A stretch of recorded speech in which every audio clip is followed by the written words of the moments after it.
Hello, everyone, and welcome to Dice Will Roll, the Queerest Pathfinder Podcast on the planet, where we answer hard questions like: are grizzly bears as common and as well known as every other third-level common creature? Well, are they? Well, let me break this down for you. Okay. Please do. Okay. To recall knowledge on a creature, you have to roll a nature check. Let's say it's an animal, right? Yes. So, to recall knowledge on a grizzly bear, you have to get a DC 18 nature check, right? With me so far? Would you like to know another couple of creatures that are as have the same recall knowledge check? Yeah. Giant mantises, Pachycephalosaurus, chupacabras, centaurs, unicorns, brine sharks, draxies, dryads, and twigjacks. I mean, I guess that just puts into perspective how common those things are, huh? But are they as well known? I mean, if you can roll a recall knowledge on it, the same level of hardness as a fucking grizzly bear, you know what you know about a grizzly bear, right? And I know what I know about a grizzly bear. Imagine knowing that much about these other fucking things. Now, what about if we turn it the other way around? Okay. What if it's really rare to know about grizzly bears? I don't think that's the fucking case, and I'd like to live in this fantasy world, but ridiculous! Sure. Grizzly bears are an old wives' tale. They're not real. They're a story you tell kids to frighten them. No. I want to hear your guys' I've seen a bear multiple times in my life. Could have been and a I'm big sure dog. the people who fucking live a lot of the times in the fucking woods have seen bears. Could have been a big dog. No, it couldn't have. Dogs don't get that big. I'm sorry, babe. I can't be with you on this one. What the fuck? Yeah, I don't know. I really don't know. I want to live in a world where being a random ass fucking NPC who lives in a village knows fucking nothing about, I don't know, oh shit, is that an elephant? Nope, elephants aren't real. Well, I mean, that's what it was like for the fucking Romans, right? Oh my god, a giraffe. Don't you mean a fucking camel leopard? Because they didn't live in their fucking area. Exactly! Okay, Maybe. but okay, look me in the fucking eyes. Yeah? You might actually have a point. Okay, hold on. Thank you! Okay, so Thank you! I guess if you want to really fucking think about it, knowing about these animals is not that common unless you have seen them and they live in your area, and I guess not all these things live in the same fucking area. If you live near woods, of course you've seen a fucking bear, but I don't know, maybe you live in Absalom and you've lived there your whole life and you don't know how to read that well. I guess you wouldn't know what a fucking bear is, would you? Yeah, I mean, also, the name bear is not the original name for bear. Well, Like, I mean, I it's this might just be- that's just language. That's just language evolved. Yeah, but the original name for bears was lost to time because people refused to speak it because they believed it would summon bears. That's pretty funny. That's really funny. So I'm just saying that to these fucking people, they're like, oh my god, all sorts of magical beasts come from the woods, like gremlins and hogs. You know? Where's Hogs, the line okay. drawn? I feel like there is definitely a line between bears and fucking a pixie, because back in fucking real olden times where people genuinely did believe in these things, they knew that animals were different from fucking fey creatures and monsters. But are they? Yes, they fucking are. What do you mean, are they? I mean, I'm pretty sure that the concept of mermaids came from the God, what were they? Fucking dugongs. Manatees. Manatees, Yeah. I'm pretty sure that they came from that. So I don't think it would be if it's a person type, yeah. But if it's the ones that are more like a creature, I could see maybe. Did you just fucking say dugong? Yeah, dugongs. The Pokemon? Those are a real thing. Dugongs are a real animal. End the question. Oh. Start the episode right now. No, dugongs are a real animal. Unfortunately, Derry is right, and they are real. Okay. They are a they? thing. Yeah. Oh, so everyone's coming at me because I know my marine mammals. Oh, shut I'm up. coming at you Shut the because fuck up, you Terry. have- I've had enough to hear with you right now. You are so uppity about it. Oh, this is a fucking fantasy creature. This is not. Fuck off. I'm so sick of this. I'd like to point Okay, out look how cute they are. they are pretty cute. Let's Put it just take a second nicely to appreciate how fucking adorable these motherfuckers are. Fine, they're pretty cute. Unlike their fucking awful, awful Pokemon version. Dugong the Pokemon is no one's favorite Pokemon, Ritz, and you cannot tell me it is. That's just not even true. Every Pokemon is somebody's Wow. favorite Pokemon. I'm looking up quotation mark. There is only My one Pokemon without a favorite fucking person who loves it. Yeah? I forgot Who? which one. Oh my god, you're right. I looked up. Okay, I would like you to know that I googled the words, my favorite Pokemon is Dugong, with quotation marks, so I would only get people who said that. Would you like to know how many results there were on the entire internet? So many. I want you to guess. Just closest one 5. wins. 5? What about the rest of you? I feel like that would be a lot, right? Yeah, I don't know. how much, I don't have a how many number people? for you. I don't have a number for you. I have no idea. 50. Ritz is the one who's closer. It's 8. There are 8 results on Google. Wow. Oh my god. You know what? Hats off to these 8 people, or maybe one person on multiple websites. He's just Seal but longer. Let's start the fucking game session. Fuck off, You're Terry. such a hater. I give you dun sparse. I love that. Okay, you know what? You've proven me a hypocrite. That's exactly why I said it, motherfucker. Dun Sparks is one of my favorite Pokemon. I turn Ritz into a Dun Sparse. What the fuck? He's an Agony now! What have you done? I Well, I turn guess- him back. Okay, let's start the session. We have to play the fucking episode. Yeah, that's what. Okay. When we last left our adventurers in the Abomination vaults, Fiore, Ulrich, and Silk went around their business through Atari. Silk approached Fiore, confiding in him his secret, that he has been cursed by the ghouls of the Abomination vaults. Fiore tried to get him help from his mother, Vandy Sunchaser, only for her to reveal that it would only be possible to fully cure him if they got someone from Absalom. Rather than go along with it, Silk refused, taking a much riskier route where only Vandy would tend to him. Meanwhile, Ulrich got his tetanus shot?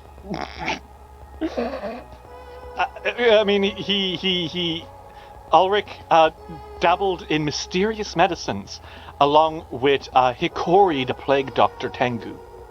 Our heroes returned into the vaults themselves, seeking out that which they missed the first time. They led the Morlocks and the Mites back to their respective homes, and surveyed the rest of the dungeon's floor. They found evidence that Lady Belcora had some interest in sieging Absalom, and as they went further and further in, they found the corpse of a woman, long since killed.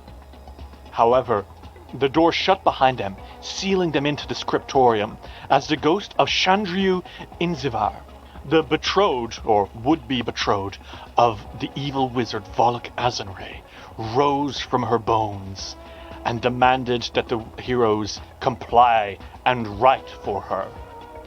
When they tried to make her open up about her relationship with Volok in an attempt to release her from her undead state, she lashed out, bringing down ghostly fury on them all. And now our heroes must face the vengeful ghost and set her free from this mortal coil. And everyone, are we ready to rumble? Mm-hmm. Yeah. Okay. The air is as cold as winter nights. Light flickers as the translucent shape of an elven woman rises from a set of bones collapsed on the floor. This furious woman points her fingers at you all, face pulled into a snarl as she speaks, and she says, "You know nothing of what I have gone through You know nothing of the man who has wronged me. You will suffer for what you have said. And everyone, I want you all to roll initiative as Chandru Invisar is ready to take her revenge, not on the man who wronged her, but on you. Top of the order, unfortunately, is going to be Chandru. As she floats forward, eyes white and teeth bared, Borbo is on your hat silk, and Borbo whispers, Master Silk, it is perhaps now that Borbo should be mentioning that Chandru was very much disliked by all those who worked under her because she was very cruel. Good to know. Chandru rises up and she starts to scream. She wails in despair at her loss and betrayal, and all of you are going to need to make me a will save, please. Fuck. Okay. 26. Okay. That's a hero point that I'm gonna be using for that. You know, boy. on a scale of 1 to 20, I feel you got a 1 just there, right? Yeah. 26. A 26 is a success. You all succeed. Hooray! Yippee. Chandru screams. You all, for a second, feel this intense sadness enter your hearts. You feel the exact same agony that she is going through herself. But because you all succeeded, you're all able to more separate it rather than absorb it into your own psyche. And hey, if you'd all failed that, you'd all be slowed. Or, in your case, Ulrich, slowed too. Oh, God. Ulrich, because you did go from a nat 1 to a success, how do you stave off her screams of despair? What is it that makes you push through? I think they almost clutch at his heart and his mind, but in a sense of clarity, he remembers, like, no, this isn't me. This aren't my feelings. This is someone else. And they're back. Okay. Chandru here sees you, Ulrich, sees you doubling over, and she points at us. You're the one who did this to me! You're the one who made me remember! Ah, fuck. She's gonna spend her last action flying towards you. Shit. Yeah, okay. Hey, Ulrich, it's your turn. So let's you have your ass against the fucking table, and she is right there in your face. You don't got many places for you to go. She's like coming right up to you. What the fuck are you doing? Urge anthem. Well, Ulrich, what are you whistling? Are you strumming? How is this going? I think since this is such a close quarters room, Ulrich already had a hand on the boot. He's strumming. Okay, strumming very fast and very worriedly. That's his ghost is screaming as she goes for your face. And then he's gonna cast a spell. I think he tries casting this, like, automatically. Okay, what's the spell? Biting words. Okay, well, tell me about biting words. You entwine magic with your voice, causing your taunts and jibes to physically harm your enemies. He's not taunting or jibing right now. That's fine. They know better. It can literally just be, please, you have to believe me. He was a bad dude. Yeah. You can attack with your words once you finish casting the spell, and you can repeat the attack once on each of your subsequent turns, taking a single action. Oh. Holy shit! I didn't read the rest of that. I just thought, oh, cool, I could take this.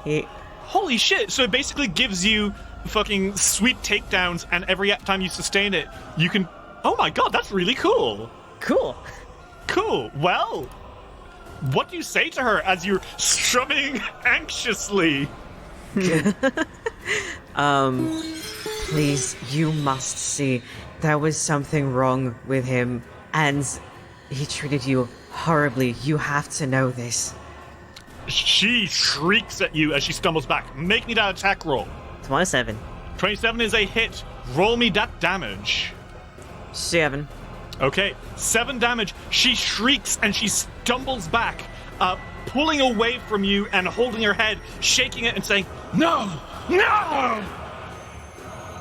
And she looks up at you and says, "You do not know the man that I knew." All right, Ulrich, that is your turn. Silk! Hi. Jeez. Jeez. Oh, man. That's rough. That's real rough. That is pretty rough, isn't buddy. it? That's rough, buddy. Couldn't be me. I think Silk is going to move away Okay. about 20 feet, Okay. and then cast 2 action Force Barrage. Okay, go for it. That'll be- Ooh. Ooh, full on both. That's gonna be 12 damage to her. Okay, Silk, you pull your gun, blah, blah. Blasts of energy shoot out of your pistol into the ghost, and she turns around hissing, her teeth sharpened. She looks furious that you would dare question her and question the relationship she had. She looks back at Silk and is like, uh-oh. And now she's distracted. Fiore Sunchaser, it's your turn. Hey, I bet you're real glad you picked up that Ghost Touch rune, huh? I am. Fiore is very glad. He is going to attack her. He unsheaths his scimitar. Mm-hmm. And then he's going to attack her. Mm-hmm. 18. An 18 is unfortunately a miss, Fiore. You swing towards her, but she's spinning around now to look at you, and she hisses again in your face. Take a step back, boy, if you know what's good for you. I'm gonna cast Lay on Hands on her. Ooh, okay. She has to make a fortitude save, right? Yeah. How do you do this? How does this look? I think he puts a hand on her or at her, and he goes, "Face the light." And that is a failure, baby. Fiore, what happens? I think his hand glows with the light of the sun. Mm-hmm. And I think it's like a burn from the inside. She screams as holy light erupts from inside her with your touch, and she's going to take how much damage? 13. 13 damage. She's stumbling back, and then on top of that, there is a shell of light that kind of erupts around her feet. It is the weakening effect of Lay on Hands on the undead. She has a penalty to her AC for 1 round, right? I believe so. Well, combine that with Ulrich's Courageous Anthem, get her flat-footed. Holy shit, her AC is going to be tanked. You have 1 action left, Fiore. What do you do? I actually don't, because I needed to pull out my weapon, because he was Oh, sitting. true. That's true. Okay. Well, Fiore, I've got bad news. It is her turn. Okay. You can take that light back to where it came from beyond the surface. I don't need it. I don't need anything. All I need is my Bollock's love. And as she's saying this, Borba's on your shoulder, Silk, and she says, I told you this was bad. she is going to make a ghostly hand strike on you, Fiore. And that is going to be 32 to hit. Yeah, that hits. On absolutely fucking anyone else, that would have been a crit. And it wasn't a crit on me, because I'm special. She pulls that hand forward, and it goes right through your armor, right through your chest, into your heart. And she clutches around it and tries to make it stop. Jesus. Okay. That is going to be 21 damage to you. Okay. And she's then going to try again. Well, Okay. she does get a nat 20. She does a little bit. So she is squeezing at that heart again. And that is going to be 48 damage. Yeah, okay. Oh, And Fiore, your eyes widen, you clutch at your chest, and you stumble backwards before collapsing to the floor. So you fall to the ground, you're prone, you're blind, you're unconscious, you're dying. Dying too, even, because your heart still isn't fully recovered from the awful attack that was pushed on you by the chilling darkness of Nakzarin. A little bit. She reaches in and she makes that worse. You, on top of that, because she got a crit card, are sickened 3. It's not going to really matter much because she is the one who's, like, got you down. Uh-huh. And as you stumble to the floor, Chandriu turns to look at you, Ulrich. Uh-oh. And she's going to reach into your heart now, too. Oh, come on. Oh my god, stop. And that is going to be a miss! Quite a bad miss. That's a 10. In fact, that's a critical miss, isn't it? I believe so, yeah, actually. That's why you Hang don't on. attack 3 times. Yeah. Chandriu is bad at the Pathfinder meta. Dare you. So, what happens on a critical failure? Let's see. As she reaches for your heart, Ulrich, oh, interesting. What she rolled was clipped your hand, and she's supposed to take 1d8 bleed damage. Now, ghosts can't take bleed damage, right? Yeah. There's no blood. Do you want me to tell you what I think happens? I think she does touch your heart. Oh. And you're an Empyrean. Oh. She reaches forward into your heart, grinning, and says, I'll stop your heart next! And as it plunges into your chest, and you feel that weird cold, suddenly you feel a divine warmth. Vitality surges through her, and she shrieks in pain, pulling that hand back. And that is going to be 1d6 vitality bleed damage. Ooh, okay. And she pulls her hand back, shrieking in pain. That is going to be her turn.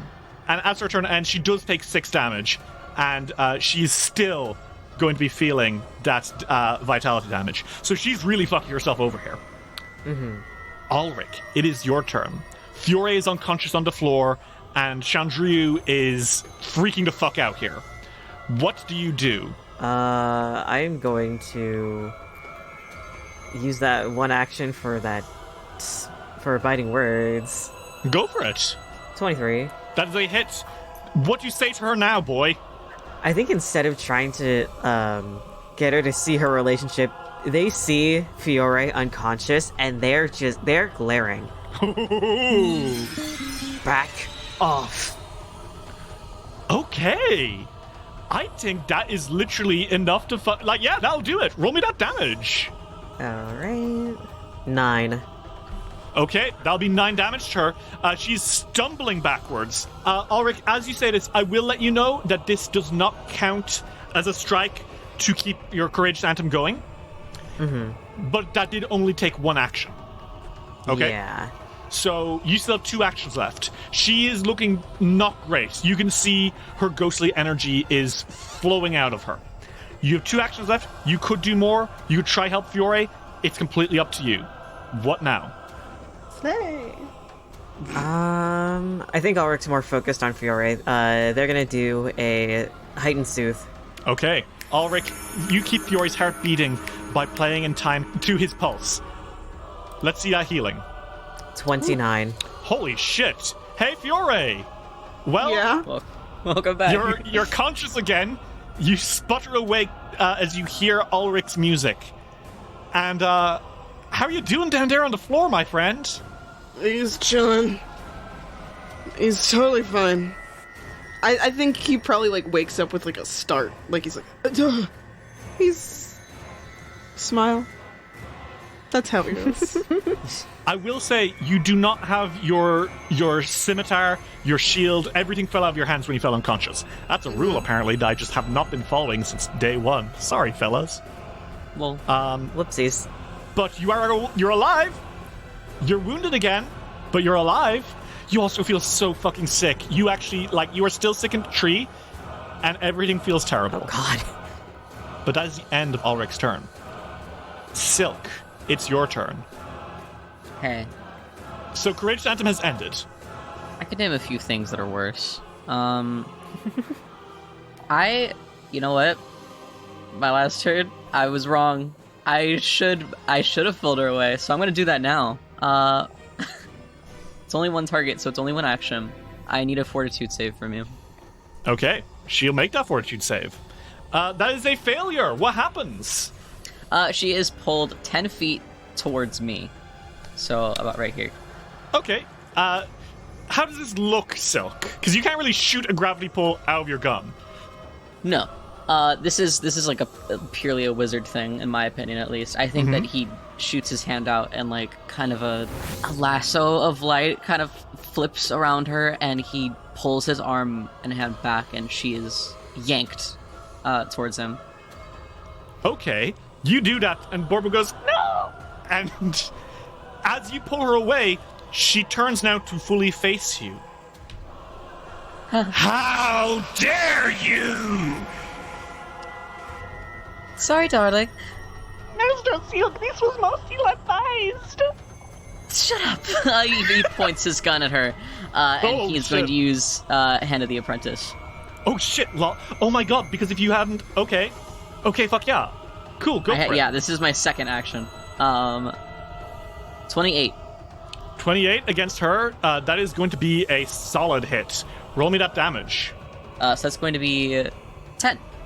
Okay, 10 damage. So you shoot into her, right? Mm-hmm. And she's now, I will say, flowing very fast towards you. You got one action left. She's very pissed at you. What do you do? You know what? I don't need my first rank spells anymore. Just get rid of all of them in a single fight. If I shoot her with a force barrage just once, it'll be more damage. Okay, yeah, fuck it. Pew! Pea shooter. Pew, pew, pew, pew, pew. Or will it? 4. That's decent. You do 4 damage to her. She's barely holding on. She is again flowing directly towards you. Uh-oh. And Fiore, it is your turn. Okay. You come to. You are on the floor. Your items are scattered. You're in a lot of pain. Your soul feels like it's breaking apart at the seams. And as you look up, you see Chandru is floating directly towards Silk. And she is screaming, and Silk seems quite startled. It's kind of like just shooting at her in terror. What do you do? I expected this to happen at least. Can I actually cast Ignition? Okay, Fiore, how does this look? What are you doing? I think that he's picked up his sword, and I think he's, it's like he's going to get up, but his hand reaches out, and it casts without him trying. I see. Okay, go for it. Roll me this ignition attack. 25. Hey, I just want you to know that if you hadn't rolled a 19, there was a very good chance you're going to miss that. Well, 8. Fiore Sunchaser, how do you do this? I think that I genuinely think that it's like instinctual. And it's like a ball of fire that just it crashes into her and washes over her like she's setting fire. Not that she's like physical, but you know what I mean. Yeah, she combusts. Silk, from your point of view, what happens is you have pulled the ghost away. She turns around, screams at you, rushes you. You start shooting at her and backing away. She's still coming. And then all of a sudden there's a blast of fire from behind her, and she shrieks and disintegrates, leaving you all in darkness. Huh. And when that happens, for a second, all of you feel this falling sensation. And in your mind's eye, you all see this infinite, empty whiteness.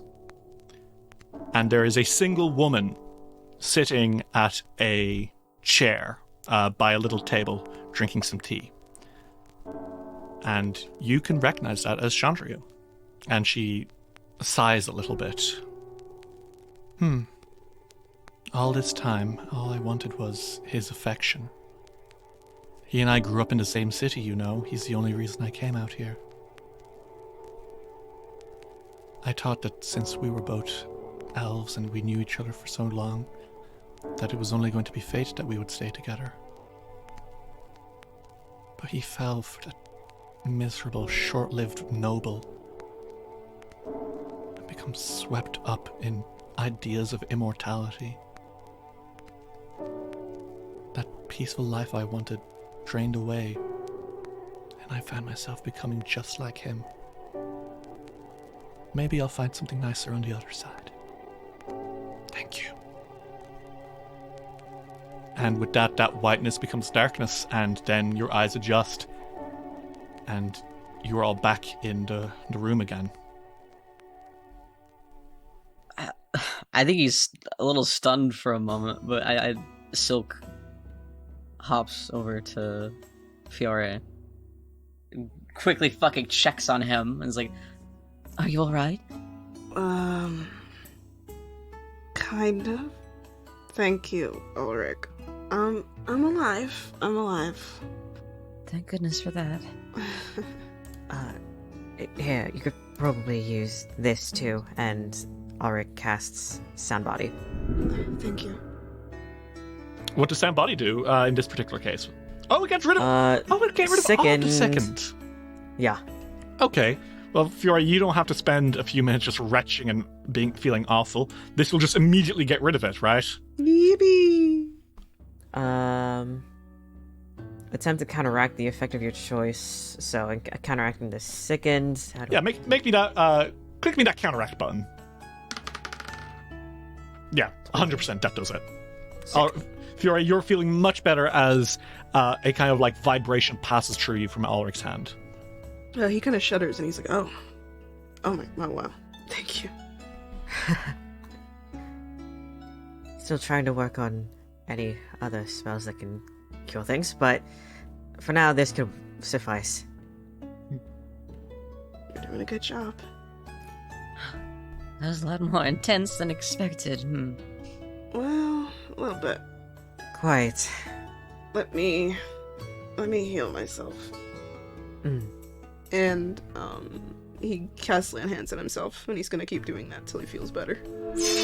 Okay, so you can just spend about 10 minutes doing that, praying over yourself and tending to your wounds. I'm gonna get my focus point back then. Yeah, so you can also flick through your Astronomicon and be like, okay, I got it.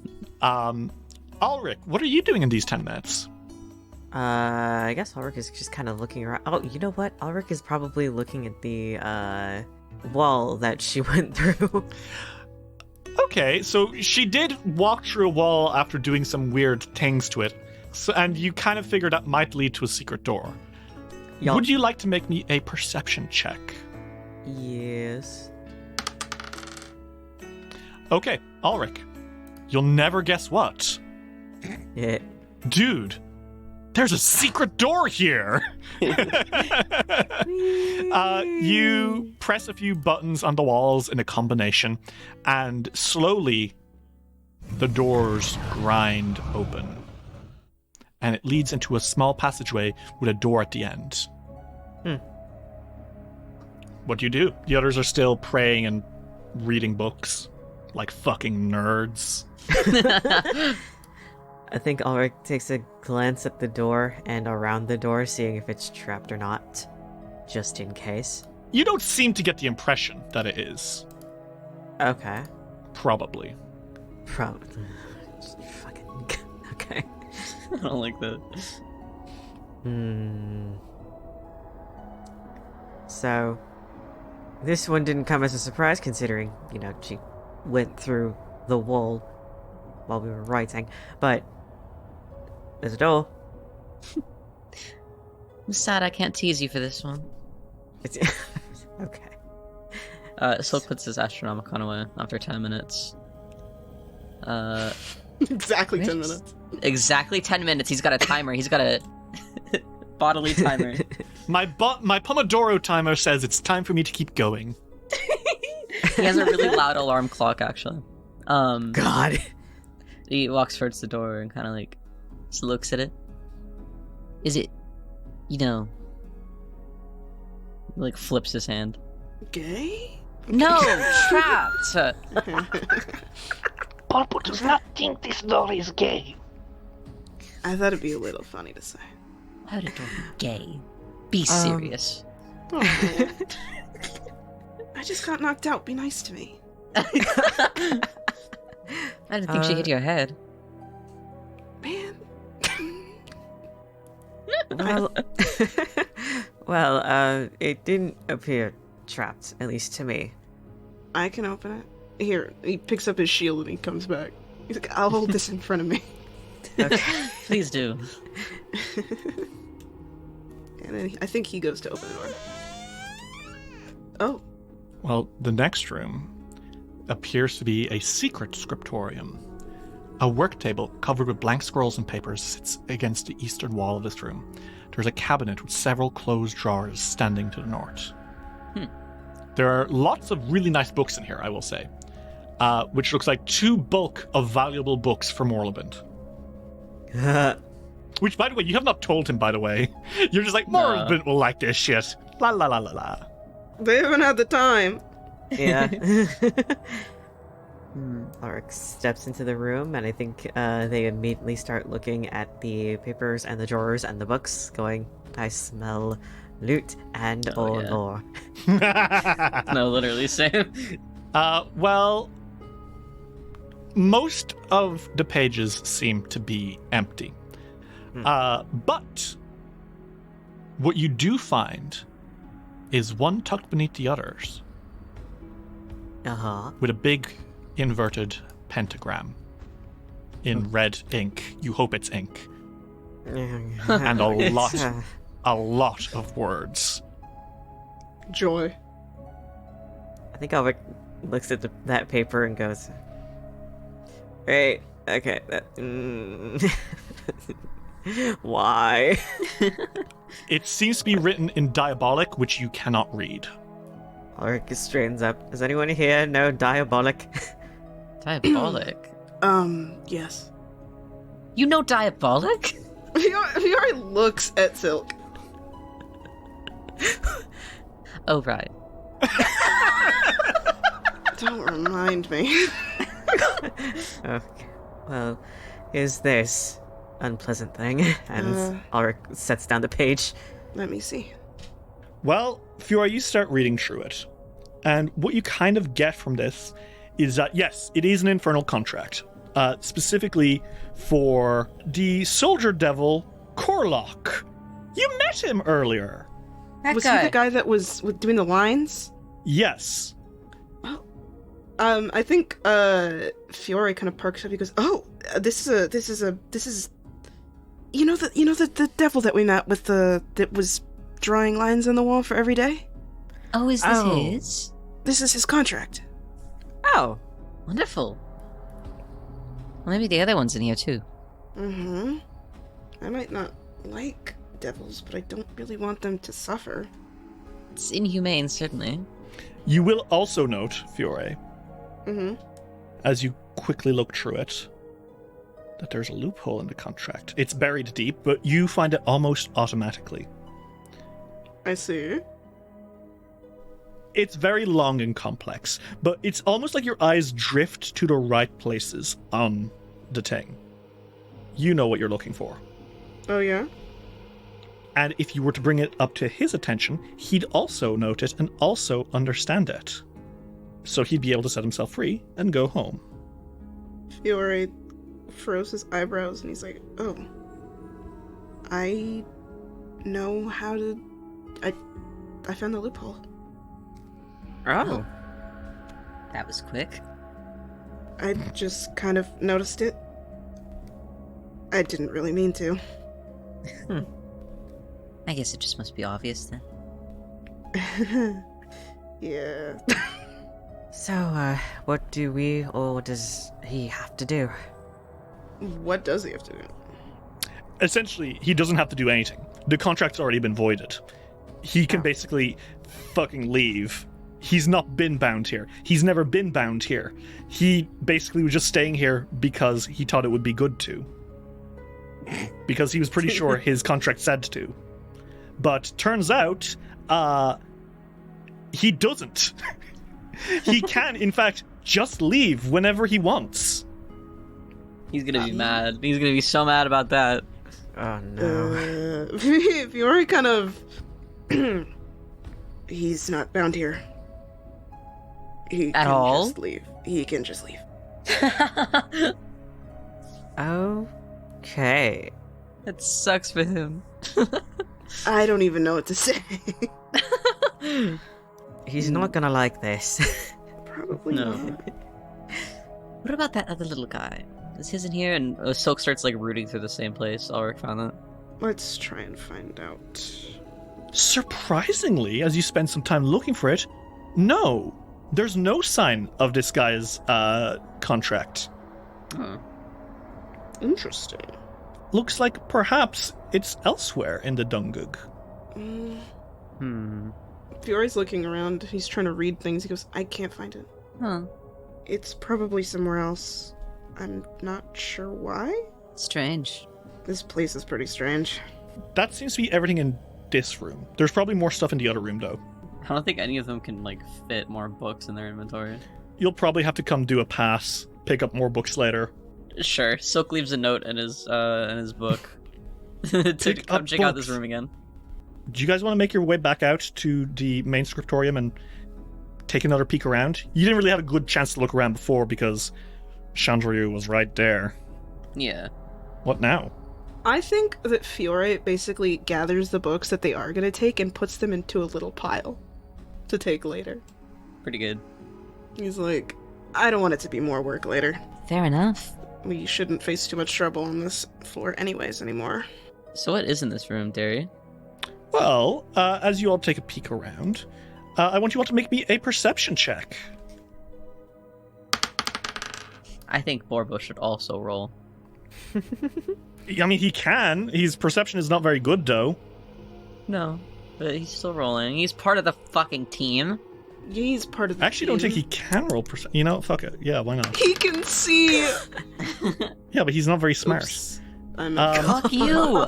Fuck you! Oh, he wait, hold on. He did. And he got the highest roll. Borbo's on fire. Borbo's like, La la la la la.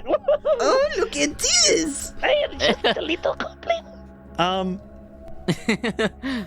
Ulrich and Fiore, you two look over the books that she was reading through. And you find some familiar looking titles in there, perhaps. Oh yeah? Well, yeah, take a look. Open up this pile of books here. Where is it? Over here. Oh, here. Tomes. Uh-oh. I'm obsessed with you, KK. But That was both in and out of character. well, you find some tomes indeed, but they are tomes that you recognize. Wait, hang on. The names of the books are What the Worm Knows, Grave Feasts, and Secrets of the Skull. Weren't they trying to decipher these or something? These were found in Volok's lab, where he was experimenting with immortality. Oh. It seems like this place was trying to mass produce them, perhaps. Or at least make more copies for him. No, well, they did say that they were scribing things. Yeah, that's go. She was trying to make you scribe. So true. I see. You can take these and you can add them to your inventory if you so choose. They will all sell quite nicely, even more than the other books. And because they're single tomes, they're not like weighing you down, you know? Don't mind if I Okay. do.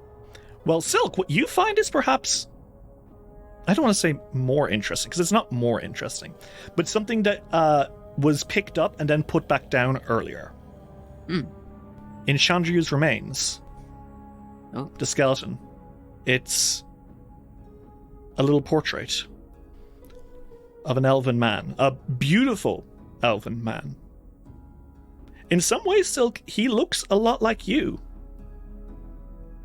He has a thin build, long white hair, a confident smirk on his face, and dark, almost midnight blue eyes. It's not like you look related or anything, don't worry, but it's more like... Huh. You can understand how Mr. Beak got you two confused. Yeah, Silk thinks exactly that. I think he even mutters something like that under his breath. Borbo hops over and says, What is that? Oh. Oh, you have found the portrait of the master. Yes. Oh. He was beautiful, yes. Quite.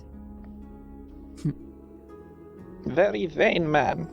He was always looking in mirrors. Very, very... Knew he was beautiful, yes? I don't think that's why he was evil. But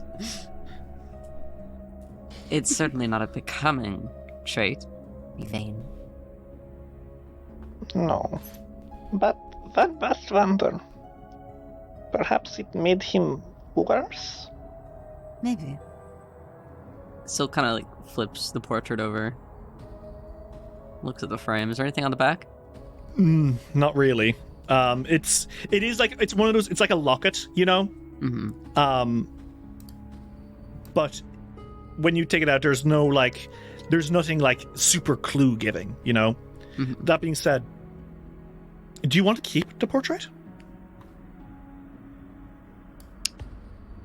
I mean, there's the possibility it could be useful for something later.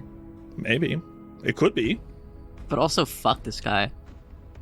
Yeah, I mean, you're not taking it to admire it. No, of course not. I hope. No. It is a nice locket, too. If nothing else, when this is all done, you can burn his painting. Yeah, he takes it. Borbo looks up at you and tilts his little tiny wizard hat and says, This was... yes. Well, and he takes out something else. look what I found! And it's just a random book. Oh, what is that? Give here. It is book. Good job, Borbo. What book is it? It's just a random book, right? Mm-hmm. The thing is, when he opens it, it's fucking hollow. What? Oh? It's been hollowed out, and some stuff clatters onto the floor from inside it. Oh, Did you find something? Borbo found a stash. Look! And he pulls out, and there's a fucking envelope inside. Oh? Yeah, a letter. Oh. And as you open it, it's in a familiar hand. Is it him? Do you want to give it a read? I do want to give it a read. Dearest Charladora and Teoletta, congratulations on dealing with those pesky ghouls. The ghost in this room is a bit off a rocker, so to speak, but she'll leave you well enough alone if you just pretend to sit and do some work. Why, I stayed here for a day or two, though indeed there is always a chance of disturbance. The temple is just north of here. It's really something, though the priests are a little bit touchy. But my, what a library! I expect you'll want to stay and have a look around, Teoletta. You may want to pay particular attention to the movements of the ghosts in this very room, in fact. Now, I would hate to deprive you of the joy of discovery, but be aware that our multitudinous friend below rather enjoys poison, to which he seems to be immune. And, oh, that staircase! Marvelous! It is rare to see true class like that in tombs and temples these days. But do be extremely cautious here. Remember what I have told you.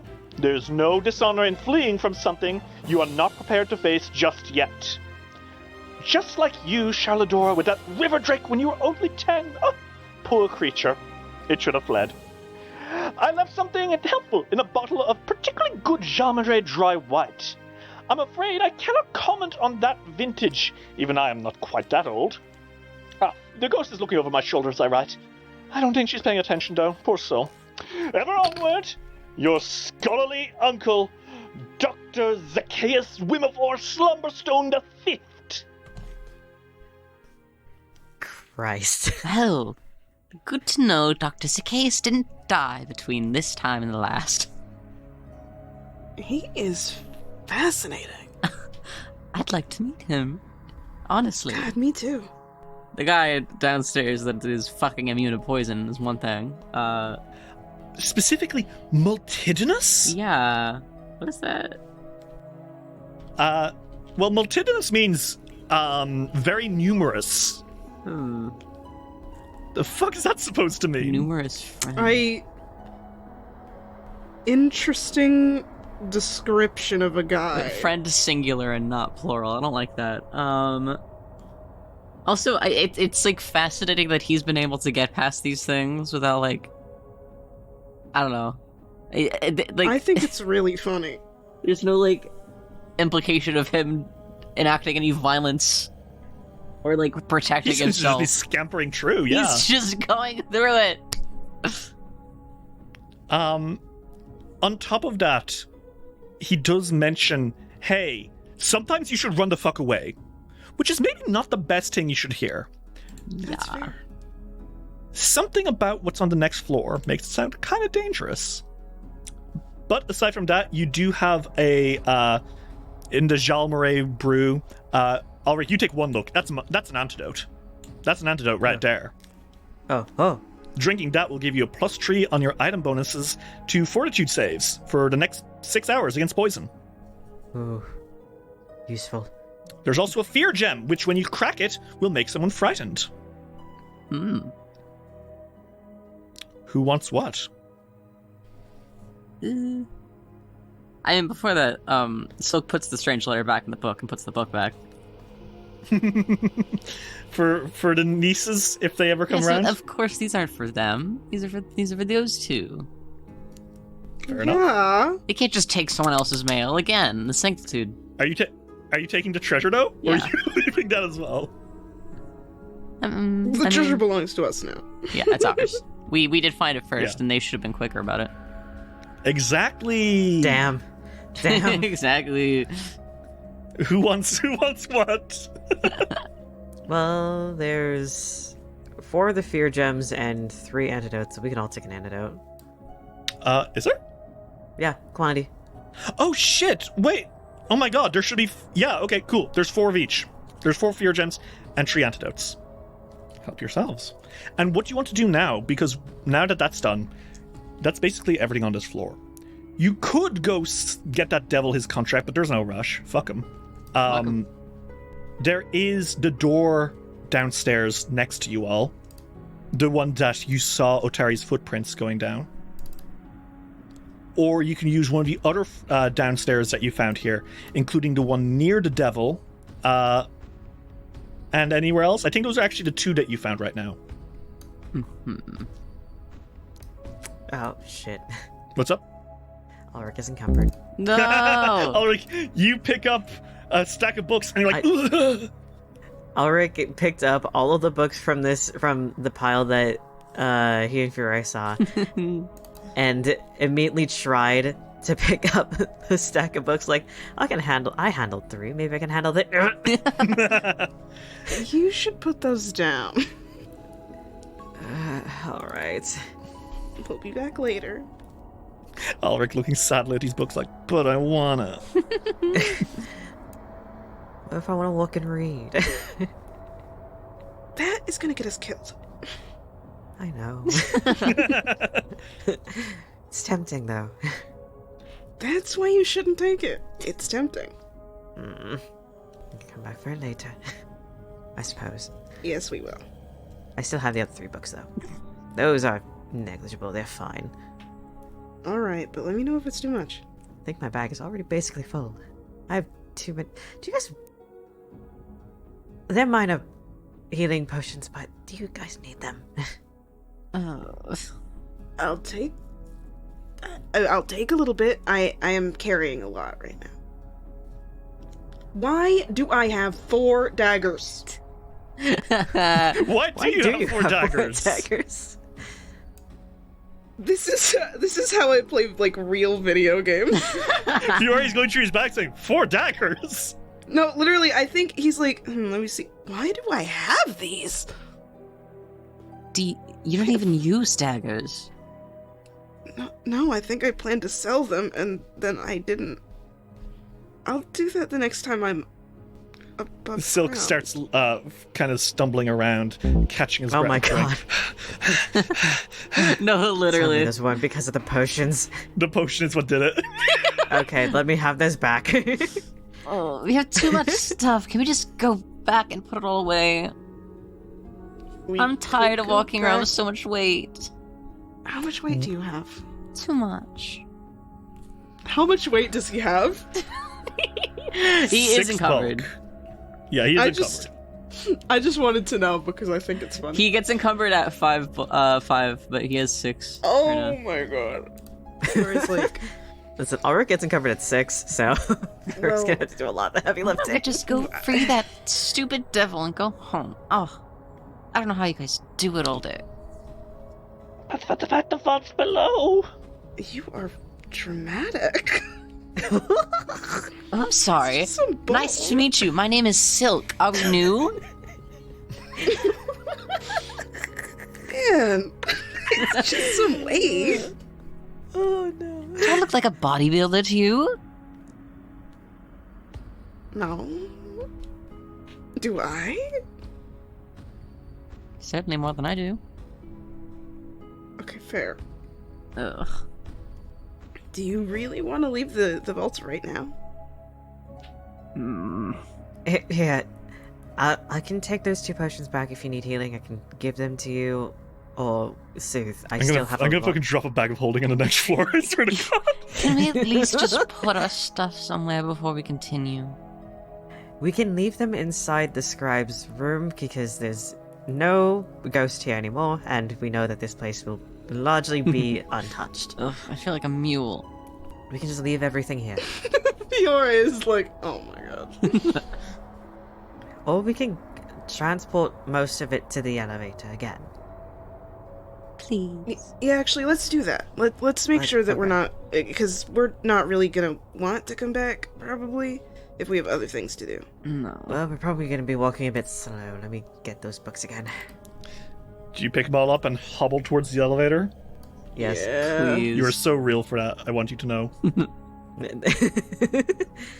Swear to God, Ulrich is gonna next level. They're gonna have another point in strength again. I don't need a rapier, right? Yeah, no, you don't. I just have a rapier. I'm gonna sell these things. I just forgot to. The next time that we're up, can I go to sell them Holy shit, to... you guys have 7 bulk worth of valuable books, and that's not counting the ones that you took to the elevator earlier. Yeah.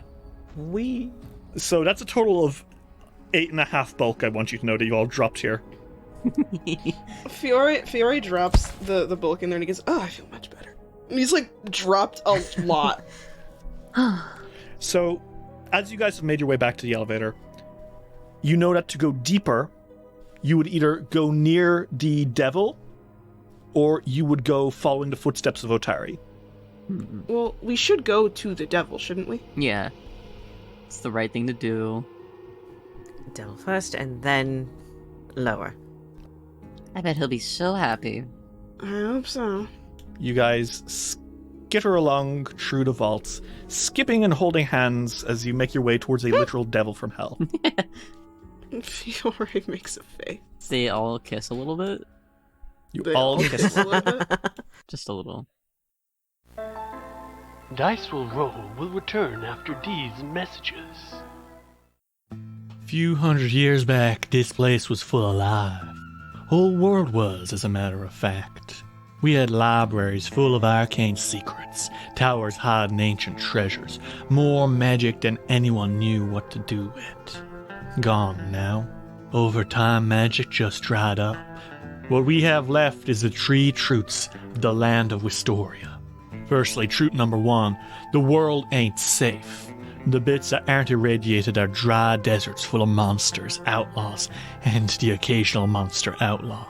When you leave the safety of civilization, there's no guarantee you're coming back with your heart still in your ribcage. Truth number 2. Without magic, we've come to rely on artifice to keep society moving. Gaslights illuminate the night instead of magic crystals. Giant, powerful locomotive machines made of steel and sweat get you where you need instead of teleportation gates. And most importantly, building off this truth and the last, truth tree, is that this is the age of the gunslinger, able to kill a man dead just as fast as any fabled old sorcerer with a wand. There's good ones, there's bad ones, and you'd best believe there's ones more hideous than a trollhound's backside. In fact, this story I'm about to tell you talks about a few folk just like that. Pull up a chair, take a listen to the weirdest tale in Nostoria, the story of a little town called Safe Haven. Safe Haven is a Weird West-themed adventure module for Pathfinder 2nd Edition and Dungeons & Dragons 5th Edition. It's written and illustrated by Derry Luttrell, the host of the Dice World podcast, taking players from 5th to 10th level. Players will unravel the mystery of a sleepy town of Safe Haven and its environs and encounter new monsters, unlock new items, and take part in a tale of gunpowder, grit, and greed. Safe Haven releases on Saturday, May 25th, 2024 on Drive-Thru RPG for $29.99.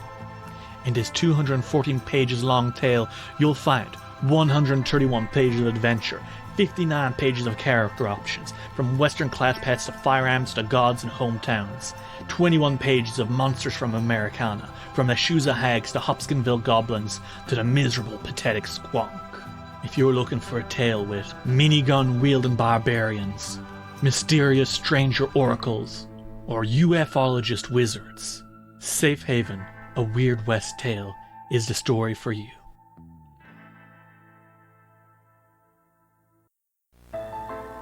We now return to Dice Will Roll.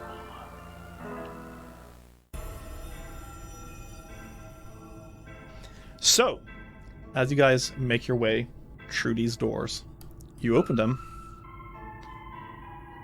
and you see the devil, Corlock, the Vordine, Hell Soldier, basically.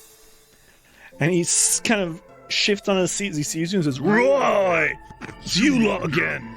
Yeah. Hello. Hi. Well, if you're here, I'm assuming you've got news for me, otherwise I'm gonna be right pissed. Yeah, we found your contract. Oh! Really? Yes. That's good, I can start poring over it, trying to see if there's a way out, maybe if I can... I already know the way out. What do you mean? I just already noticed it. Huh! Yeah, you're not... Like, he shows him the contract. He's like, look, you are not currently bound here. Oh, bloody hell. Did you really never try leaving? What? Yeah. I just assumed! What do you mean? One second, let me read this. If you refer to paragraph 6, it does okay. Go to paragraph 6, and then subject 4, okay. It's just leading me around in circles. Very good. Oh! Throws his hands up in disgust. Are you serious right now? Yes, I'm sorry. Man! Man! At least you could go, right? Yeah. You may have wasted, 500 years, but... 500 years, yeah! I On could the have been off bright making... side, you could just go. You don't have to stay here any longer and waste more time. I suppose. Well, I don't have to waste time filling my side of the bargain to use. What? I told you I'd give you information if you got me my contract, and I physically cannot leave until I tell you, even though I want to be gone right now. Oh, not true. Well, then tell us. Oh, right. 500 years ago, it was this woman, Belcora, not well liked among her peers, from what I've understood. Yeah. She had some sort of little plot. What it is exactly, I don't know. Frankly, I don't want to know. Now that I'm able to get out of here, I never want to hear her name again. But she didn't have the manpower on Galarian to do it. So she made a bargain with some other people. And by other people, I mean fiends. She approached a contract devil, a Fistophilis. His name is Raven. And Aravian, from what I understand, he had some interest in the soul of an adventurer. And he made a bargain with her to come here and get it. Do you know which adventure? Some sort of flower soldier, flower guard, whatever. The Rose Is it God. Otari's soul?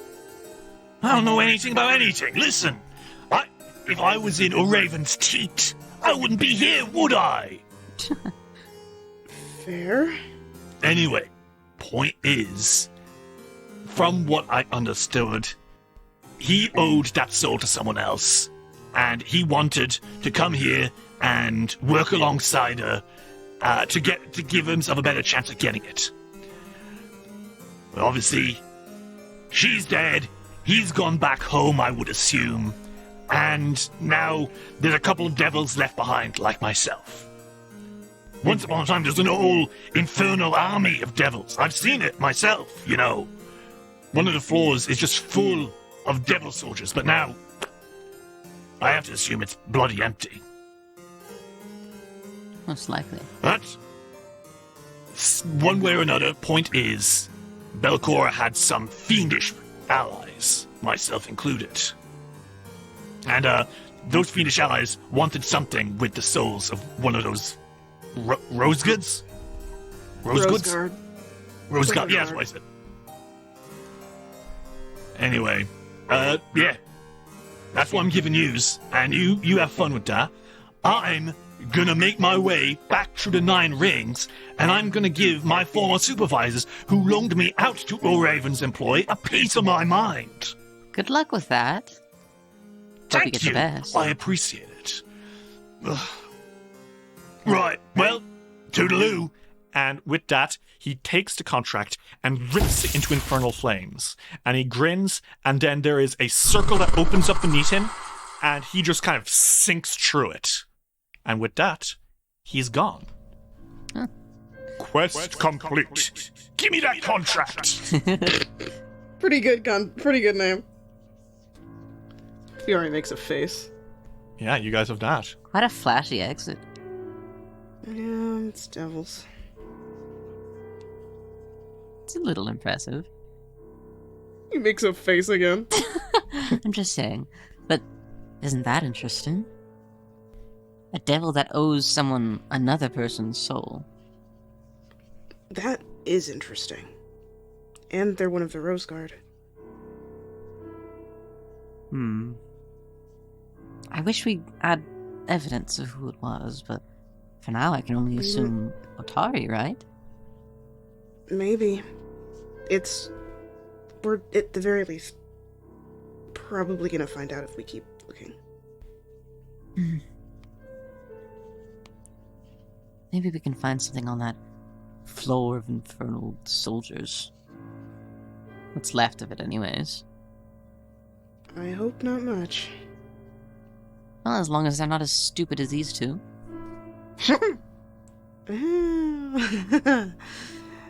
I'm kind of nervous for them not to be as stupid as those two.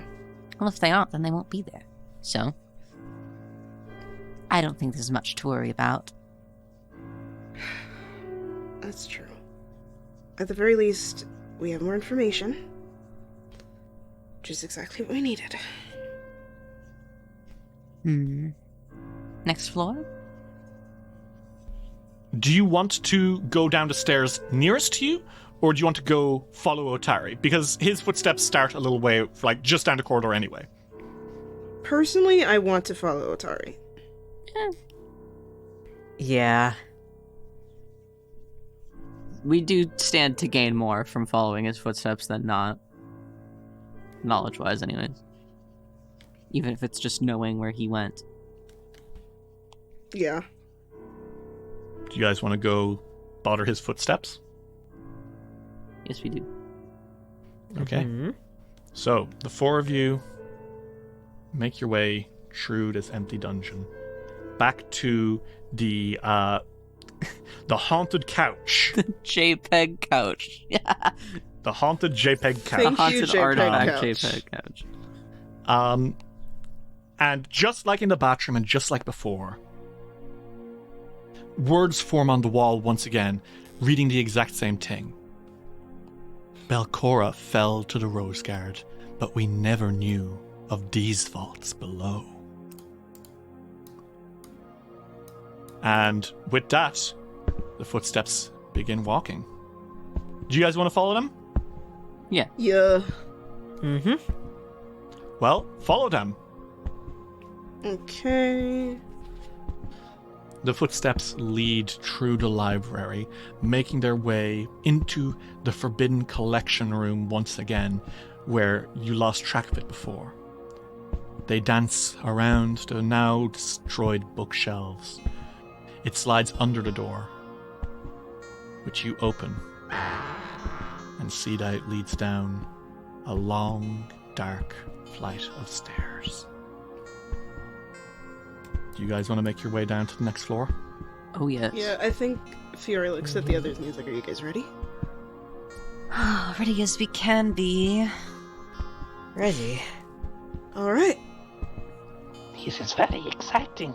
Borough has not been this deep before. Borough was in library once or twice, but the book scared Bobo. Well, now you're an adventurer. Yippee! Brave little adventure. You guys make your way down to the next floor. As you walk down the stairs, Otari's lights guide you. And the first thing you notice when you come around those doors is maybe something that stops you in your tracks. So as you open that doorway and make your way outside, you see two things. This immense cavern is cold and damp. Water drips from condensation above into a large, still lake. Thick patches of mushrooms, some nearly 4 feet tall and all glisteningly moist, grow along the western shore of the lake, while a narrow trickle of water feeds in from a tunnel to the south. A 35-foot-long pavilion made of stone shards in the middle of the lake, elevated 10 feet above the water level by more than a dozen stone columns, sits before you. The entire pavilion is encrusted with damp, pale fungus. 2 stone bridges arch from the pavilion, one connecting it to a door set in the northern wall and another to a door to the east. It seems to be some sort of massive walkway in the middle of an underground lake. And it is, presumably, once upon a time, this would have been beautiful. But now it's just been left to literally rot. Huh. I do think you probably lose sight of Otari's footsteps, though. Because as you follow them, and they kind of meander around before splashing into the water below and moving beyond the light of the torch, I think all 3 of you stop and stare, not at the footsteps, but at the thing on the pavilion itself. And I want each of you to just give me a random guess. What could it be on the pavilion that stops you like that? A goat. It's not a goat. A dog. It's not a dog. A cat. It's not a cat. A bird. Gargoyle. Nope. An ooze. Or as I like to call it, a goose. No, it is neither a goat, a gargoyle, nor a goose. You all make your ways forward. And you see a campfire. Oh shit. Oh. Wait. Oh. What the? And it is lit. And it is flickering. Huh. And it is next to a man. Oh. Oh. Is it our friend? I hope it's the silly. That's not our the friend. silly old man. That is not our friend. That's not a friend. That is not a friend. It is a. You know what? He is very handsome. Yeah, I'm gonna better First look at and him. Maybe he foremost- could be a friend. He might be a friend. He might be my friend. He's got very sharp features, you know. He wears animal pelt around his shoulders and tattered green robes on his body. He has a long black beard. Looks like he hasn't shaved in fucking years. And his hair is long and tousled, and his eyes are sharp. And as you all approach into this room, he looks up at you and he blinks. And he scrambles to his feet and he goes, "Ah!" Hey, whoa. Fiore raises his hands. We're not here to hurt you. Not here. Not here to... Words. Yes. Are you okay? Yes, I'm all... You must leave here. Get out. You're not supposed to be here. Who are you? Where did you come from? Above ground? The surface? Where? From From the town. Otari? Yes. Well, you shouldn't be here. Nobody should be here. Why are you here then? Who knows you're here? Several people. The town? Did you come looking for me? We're not looking for you, I don't think. Who are you? We're not gonna hurt you. I wouldn't hurt anybody who doesn't... I'm not gonna do that. The wild-haired man seems extremely on edge. Oh. He points and says, You must go. This is my land. And I can't have anyone else here. Well, why not?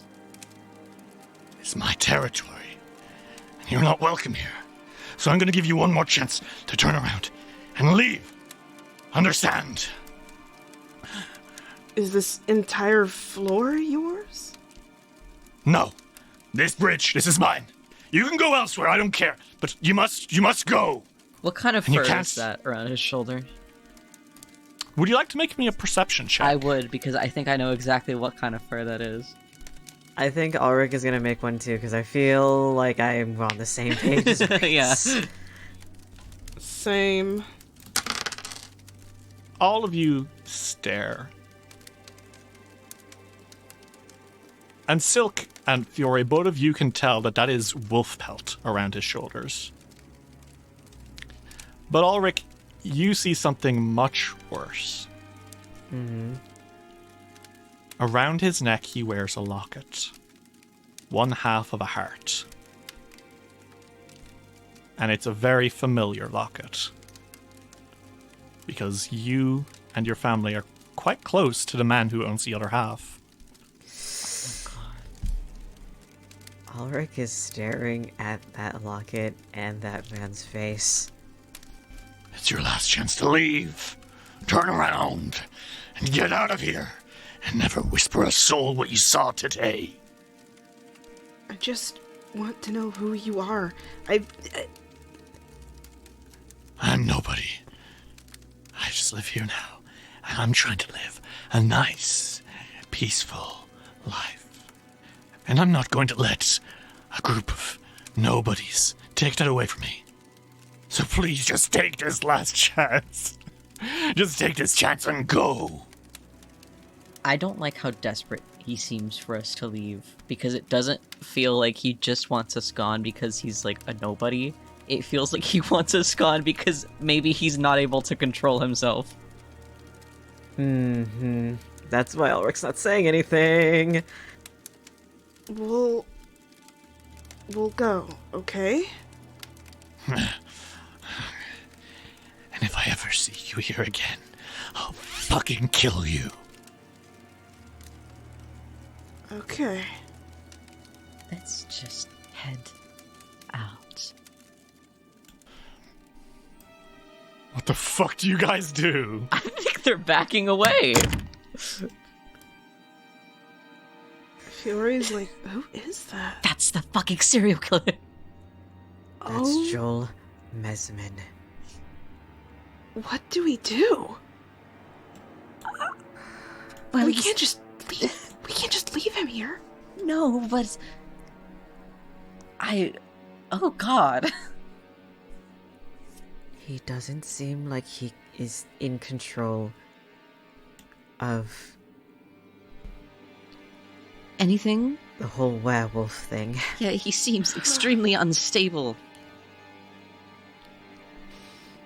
Hey guys. I think, Ulrich, you remember. Literally just the other day. Aroo! You heard something on the way in, didn't you? It's not a ghost werewolf. It's an actual fucking werewolf. Werewolf. He didn't die. Ulrich runs his hands down his face and says, "That's what we heard. That's what I heard. Do you remember the wolf? The one that we were searching for because we heard something and we didn't agree on what it was. Oh god, that means he can go up to the surface. He's still alive." If he's coming up to the surface, he can hurt people. We can't just let him hurt people. There are kids that live in this town. Just the people there in general. I He don't... still has the other half of that locket. Why does he have that? Don't know. Something that he took on the day he killed her, maybe? I'm not sure. No,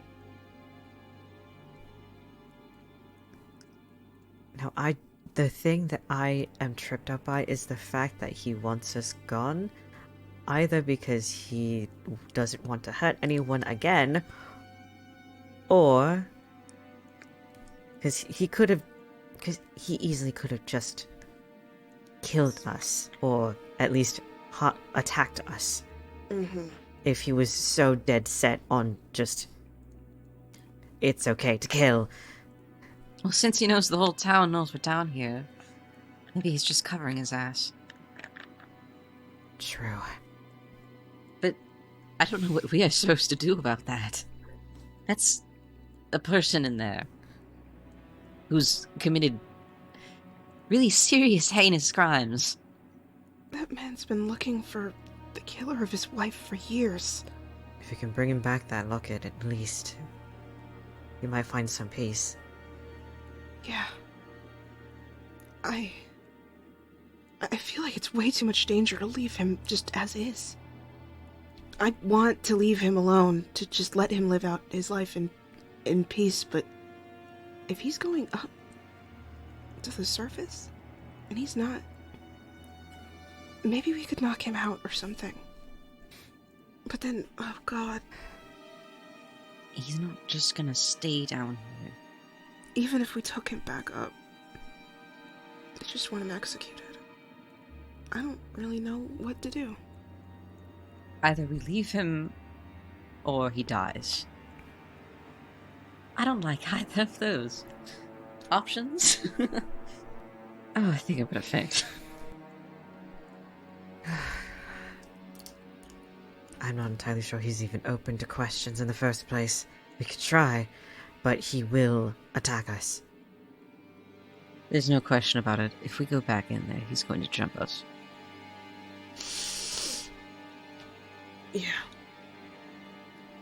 He's also lived amongst druids. he would probably know magic as well, and probably has an idea of what the range of a message spell is. It would be easy enough to do, but if he's been going up from the surface, he knows another way out, or he knows the way around in the other floors. I saw a door leading out. It was up north, up the bridge. Well, it's still kind of like smiles anxiously. What do you two want to do? I'll level with you. I have my 2nd and 3rd rank spells. None of my 1st. Okay. I have 1 of 2 3rd rank. I've used up 1 of every rank that I know. I can use my last to heal at least, or haste someone, but that's about it. Should we go down another way? Maybe. But I'm gonna feel guilty about just leaving. He's been looking for the killer of his wife for years. Bobo must admit this is quite a pickle. don't you like pickles? Yes. Knowing this, I don't think I can go and face him again if we go back up without this being resolved. Me too. How long has he been doing this? Has it literally been the entire their entire lives? He's been doing this, like, Kilino Latinar has been doing this since she died 30 years ago. It's been a generation. Okay. He's been doing it for 7 years since either of you were born.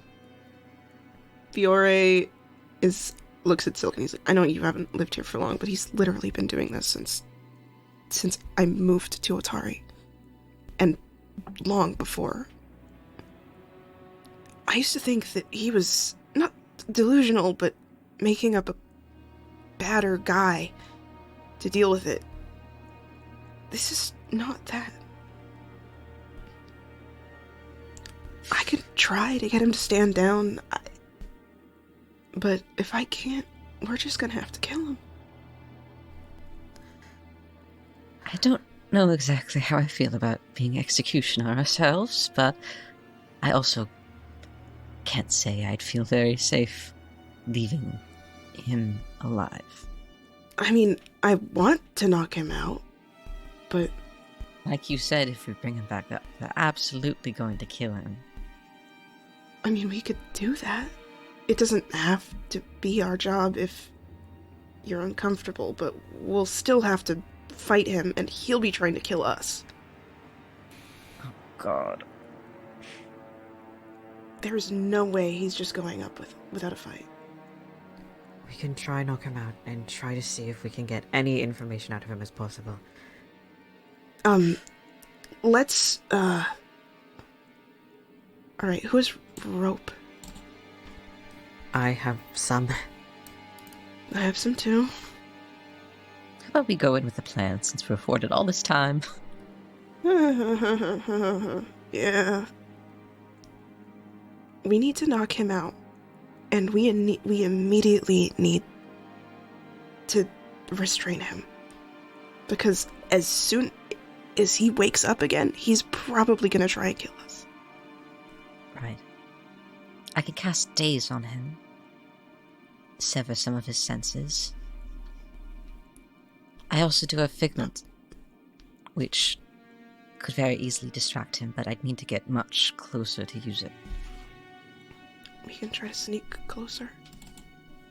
There's a little bit before we'd be in his sightline. I can give either of you a haste, or lose time's arrow. I also do have invisibility. I could sneak in and get closer and make a distraction for him, and you two could ambush. It lasts 10 minutes, invisibility, so I won't be, unless he notices me, in the most terrible of dangers. Do you think something like that could work? I definitely think it's worth a try. It's worth it. Here, and I'll cast guidance on Silk. Stay out of sight, please.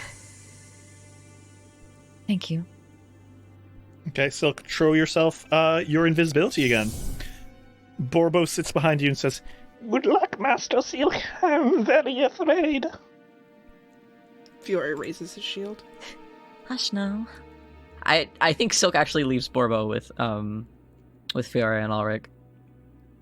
okay. He's not on his hat because as much as Silk loves Borbo, he doesn't trust Borbo not to say anything. He rattles too much. Literally. Silk, you walk out. Uh-oh. Uh-oh. Hey, Silk, tell me what's wrong with this picture in Hey, front of why you. is the fire out? Strange. The fire is out. And perhaps worse than that, you can't see Jean Mesmin. I can't. Silk doubles back really quick. He's gone. What? The fire's out. I can't see him in there. We need to track him down now. Okay. Just stay behind me, okay, Ulrich? Okay. You guys enter into the pavilion, and there's no sign of him. He's not in here. Ulrich is looking for tracks, footsteps, anything. Okay, I want you to make me a survival check, please. I just got an expert in this. Let's see how this Yay. goes. What's Okay. that? It's the So, Fiore and Silk, the two of you are making your way around. You're looking about, and Fiore and Silk, you can see that this place, this lake, there is a cave. There's like a door to the north, but then there's like little tunnels that go off in all directions. To the south, to the northwest, etc., right? Ulrich, you take a look around. And it's not on the pavilion itself that you find any clue. It's as you're looking around, your eyes settle on the bank here, off to your left. You see some wet rocks. More wet than they should be. He jumped. You realize he jumped into the water and tried to crawl away out of another tunnel. He jumped this way? He didn't have to go through the ruins of the vaults at all. He just had to go out through here. Let's follow, okay? Okay. Marching order. Who's going first? Fiore. Okay, Fiore. Oh. Well, are you guys going to try jump across the water, or are you like... I think Fiore's gonna try to jump across the water. Okay. Everyone needs to make me a legs check to basically jump across. Okay. Yeah, okay. It's not a high DC, but you will need to jump. Okay. Fiore, you easily hop across. He gives a thumbs up. Silk, do you hop across? Oh God. Yes. Fiore's like, I'll catch He doesn't you. have time to fawn about this. Fuck. Oh god. Well, Ulrich, you just about hop across, confounding the Twitter account that tracks the wetness of Ulrich every week. Damn. But Silk, you do fall face first into the water. Oh gosh. Splash! Borbo's like, Master Silk! He's still invisible, so you just see the fucking water like splash upwards. Fiore reaches out. Ulrich also reaches like, we don't know where you are, but hang on, come over here. He's like splashing around. making a lot of noise, I'll add. Hey! Shh! Come on. Okay. Come on. Borbo. Borbo whines as he falls into the water and scrambles out with you. You could have jumped. We'd have caught you. I'm Okay. so smart. You think I can jump 10 feet? I am little. Well, I don't Borbo know. is small. You're very powerful, Borbo. Now, shh. What you find now, Fiore, as you start walking up, is a tunnel which leads upwards. And it's a rocky tunnel with, like, natural footsteps. And it seems to be leading into a more refined part of the dungeon. And then there's a flash of fur. Roll me initiative. Okay. God damn it. Unfortunately, you walked into an ambush. This is what I get for planning. Everyone, roll initiative right now. I'm so pissed. Okay. Top of the order is Jal Mesmin. Fellas, I'm very sorry to tell you this, but Jal heard you coming. He was lying in wait and was using his perception to see if you would make your way up. The splashing from Silk alerted him even greater that something was happening.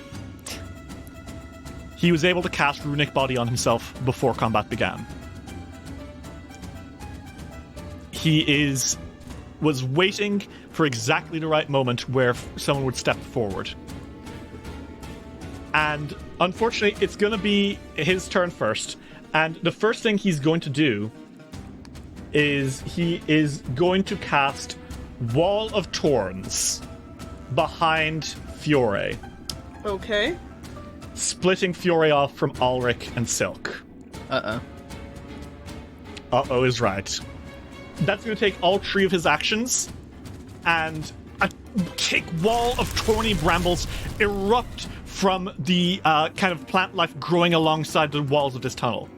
The wall basically completely brambles up the sides and, like, it completely cuts off the rest of the tunnel. It is 5 foot thick, 10 feet high, and basically this entire tunnel is full of it, right? You can push through it, but it will do damage to you. You can also try to cut through it, but that will take time. As he snarls, he says, All right, better this way, I suppose. I'm going to eat you alive, boy, and no one will ever know that I was down here. oh fuck. Okay. Hey Ulrich, it's your turn. Oh shit. What do you do? Could Ulrich hear what was going on? Yeah, the Torns are not that thick. Like, the Torns, Cool. like, get in the way, but you hear him saying that from the other side. So that means Fiore can still hear Courageous Anthem. Oh, yes, he can! Courageous Anthem. Okay, music erupts out through the tunnel, bouncing off the walls, and you see Jal on the other side through the Torns looking around. You got 2 actions left, Ulrich. What do you do? Is that actually tripping him up? Yeah, he seems freaked out by it. I think I have an idea actually then. Okay, go for it. Message. Okay. On Jal. And what are you saying? What happened that night? Jesus. I will grant you a hero point, first off. Okay. And on top of that, I want you to make me an intimidation check. Ooh. It's a +8. Yikes. Well, it's higher than it would be if you didn't have untrained improvisation. Yeah, I guess. 20? A 20 against his will DC, that won't do it, I'm afraid. He Yeah, snarls, I he did starts barking is what he does. He literally,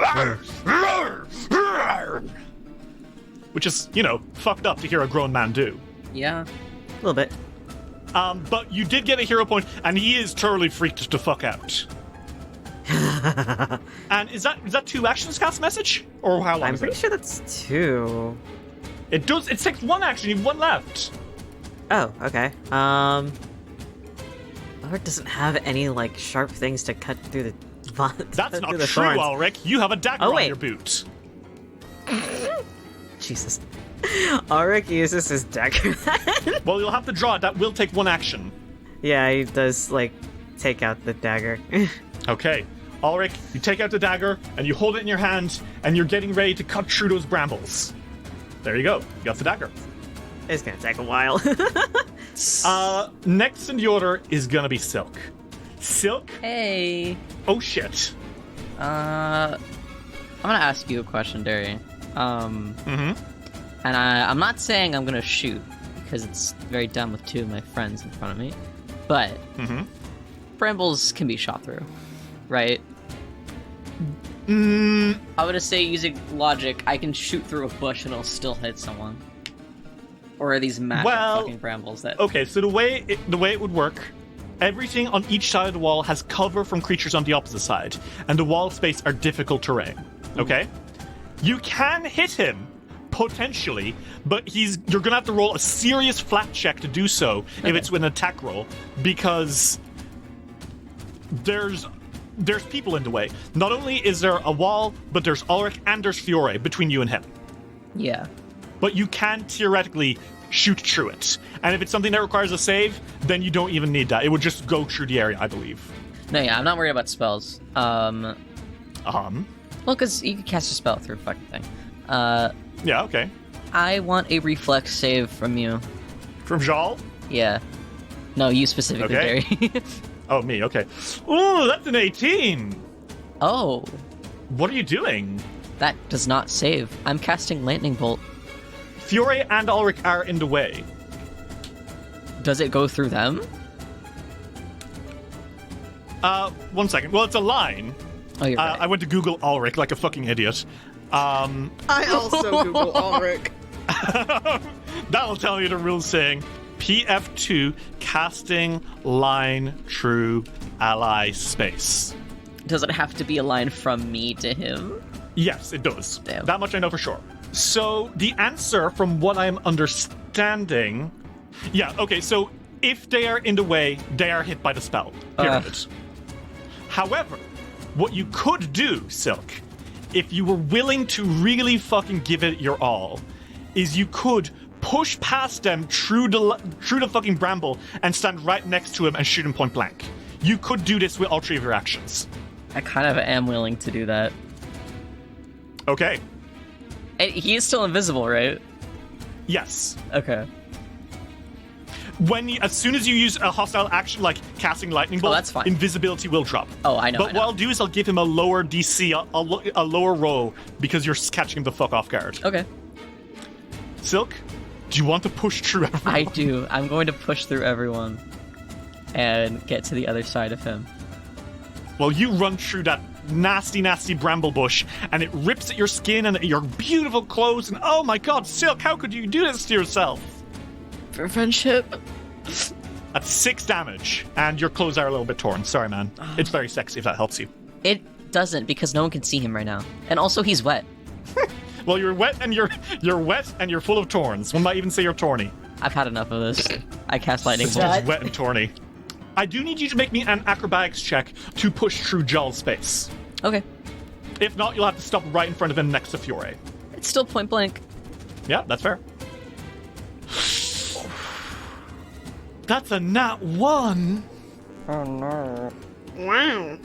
Well, on a critical failure... Turd cancelled. Well, what I'll do is you rush up, you push through Fiore's space, you push through the torn bush, and you're trying to get behind Jal to flank him with Fiore. But then Jal's eyes flick directly to your space, Silk, even though you're invisible, and he throws out a hand and he grabs you by the throat. And he grins and says, I can smell ya. Your movement is stopped. You are not able to flank. You get through everyone's space, you're next to him, but you are being held by the throat. You are grabbed. Okay. And you're no longer invisible. Sorry, man. Okay. Well, he takes out his gun. Stun gun, lightning bolt. Pew! Okay, that catches him off guard. He looks down at your hand, and then his eyes widen, and before he can say anything, shoot him. Put down that line boy. I will put down that line, boy. And he has a -2 on this roll. Oy. Hey, yo. That's a crit fail. That's a nat 1! Holy shit. Silk, you lightning him in the face! How much damage is that? Damn, that's... Well, if it's a crit, 22 times 2, that's 44. Jesus! Yeah, okay, he takes that. Fuck! He roars in pain and he's stumbling backwards. What do you do? That's my Oh, turn. that's the end of your turn, I guess. That's my turn, that's it. Yeah. That's all I can do. I mean, he's standing there looking wet and ripped and sexy. Yes. Jesus. Fiore, it's your turn. Oh my god. Fiore's like, oh wow. Okay.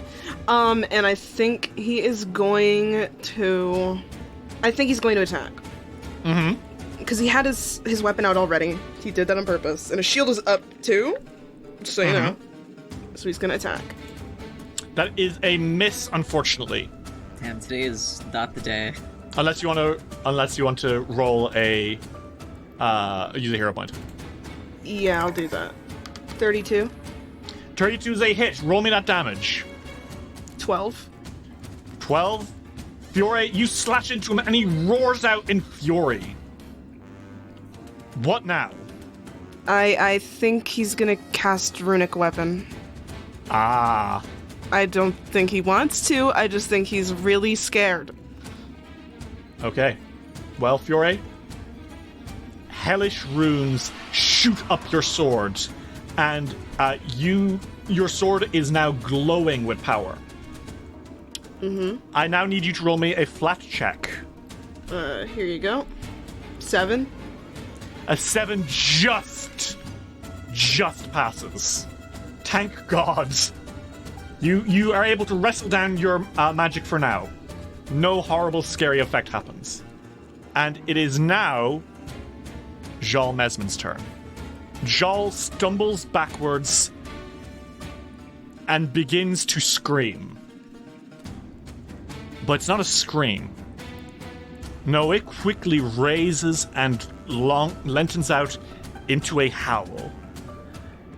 And his teeth get ever so sharper, and his eyes ever so much bigger. His nose pulls out from his face into the square snout of a dog. He doubles over, starts hacking and wheezing. His body ripples like some terrible creature is trying to crawl out from him. Fur sprawls out over his palms, and when he looks out, that is no longer a man. That is a werewolf. And, geez Louise. Hey, guys. Oh my god. Holy shit. He's got a different token. Oh. Oh my god! Whoa. They made him into a marketable werewolf. Jal roars out, and he is currently in a hybrid form, so he can still cast. He can also use all his wolf powers. Awful. And, Silk, he's got you in his hand. Oh, God. And I think he's going to try pierce his claws into your neck. Oh, fuck. Kill the wizard, why don't we? No, thank you.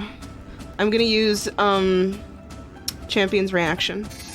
A Retributive Strike? Yeah. He rolled minimum damage. 22. Hey, Silk, how much HP do you have? I don't know if, the Runic Weapon does anything. It certainly says that I just have a regular plus 15. The runic weapon basically boosts your damage and your crit rate quite a lot. Okay. So just make an attack on him. 34? Hey, yeah, that's a fucking crit right now because he is off guard. Oh, shit. Okay. So, Fiore, first off, the damage he does to Silk is 22 minus your level plus 2, right? So it's 22 minus 7. So that's 15 damage to you, Silk.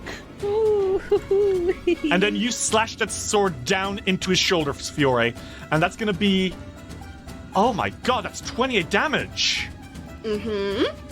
And he's gonna be off guard until the end of his next turn. He is stumbling backwards, snarling at you. Let go of him.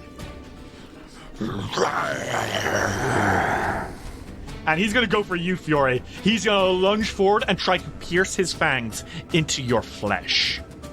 Oh, fuck. Jesus. Okay.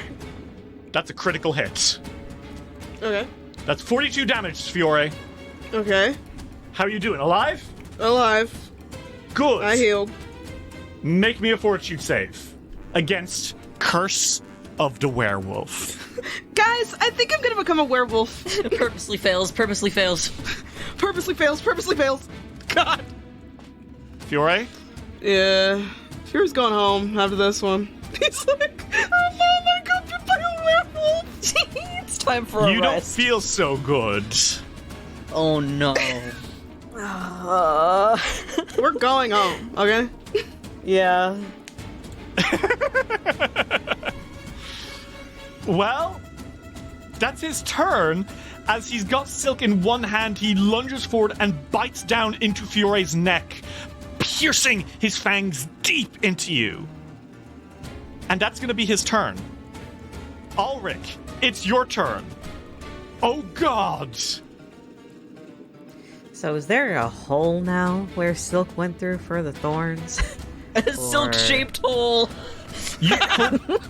You could push through them, but you would take damage. You know what? Ulrich is at full health. I think that is fine. You'll need to make an acrobatics check to try get through everyone's space. Why isn't it better? Okay. Okay, yeah, it is just a +7. Fuck. Okay. God, 14. You try push through his space, but unfortunately you can't get the full way, so you are stopped right next to him. I think what he does is, I think he fucking hits Silk with you. Okay. Like, he just fucking whip one hand right into you. Ouch. And that stops you from getting around him and flanking him. And also boxing him in. But you do have 2 actions, and you are right next to him. Ulrich is gonna stab his arm that's holding Silk. Okay, go for it. Stab him. God fucking shit. Well, that is going to be a fail unless you'd like the hero point. Yes, I will like the hero points. 25. He's still stumbling from Fiore's slash. If that didn't work, he would have missed. Okay. Stab. And he keeps it in there. Oh shit, okay. Jesus. Would you like to, help? Do you want that to be, rather than damage, let Silk go? Because you can do that if you want. Yes, I think Ulrich is let's get graphic for a second. Ulrich is twisting and saying, "Let's go." Holy shit. Silk, make a perception check.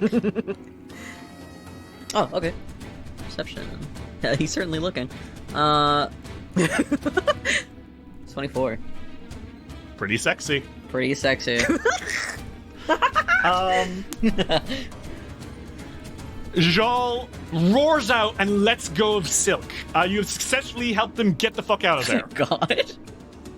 That also does give everyone Courageous Anthem back, because you stabbed in time through whistling, which is so funny. Mm-hmm. Stabbing on beat. You stabbed twice to the beat. And you have 1 action left. What do you do? Well, I'm gonna use an action that I haven't used at all so far. Okay. Combat reading. Ooh. Oh shit! You have combat reading? I do have combat reading. What's combat reading do? Use a performer's cold reading techniques, aura reading, and other tricks to discover your foe's strengths and weaknesses. The GM rolls a secret occultism check for you against the deception or stealth DC, whichever is higher, of an enemy of you choose, which is not concealed, hidden, or undetected by you. Okay. And is engaged in combat. Well, he's definitely engaged in combat. Yup. Okay, so make me that. Oh, I have to make it. You have to make that roll. My occultism is +11. Well, actually, you have to Or make plus it. 10. You can do it from your thing. Just make me a private roll. Okay. Okay, Ulrich, you kind of give him a good look over. And I think you catch a couple of things immediately. This guy's paranoid. He values his own life over anything else. He's deranged. He will try kill you all, but if he starts getting too hurt, he's a flight risk. He will run. He will get the fuck out of here, okay? But more importantly, if you are looking for a something about his weaknesses, which of his saves are the higher, etc., etc., I think it's a cop-out to tell you that werewolves are weak to silver. You notice, and I'm pretty sure you don't have any silver stuff. Unless they're coins, ha ha ha ha. You could fucking put coins in a bag and pelt him with it. I don't think it's going to kill him, though. It's not gonna do anything. Looks No. at Silk's gun. But what you do know is that beyond that, you can tell, just at a glance at this guy, that he's kind of...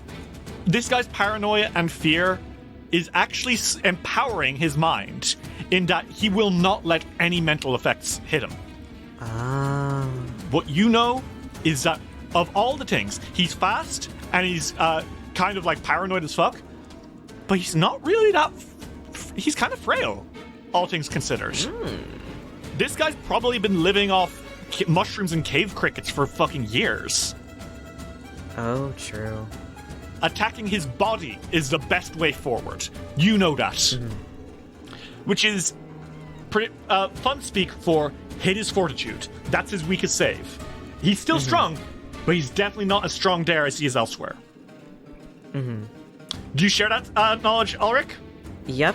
They say block the exits and attack the body, not the mind. Okay. Silk, it's your turn. Not good. Not good. So Ulrich is telling you to go for his body and also watch out because he's a flight risk. Fantastic. First time failed.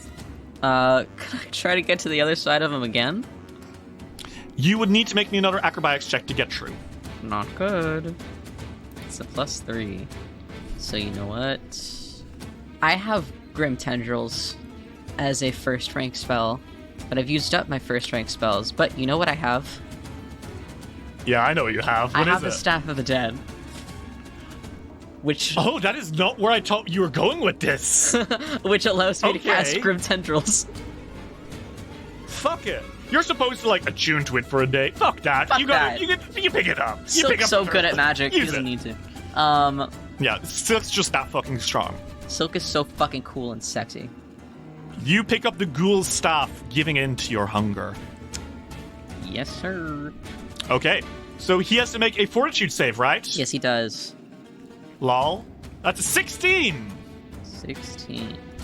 Yeah, that is a fail. DC is 21, so that is going to be damage to him, because the line is on him, if you imagine it that way.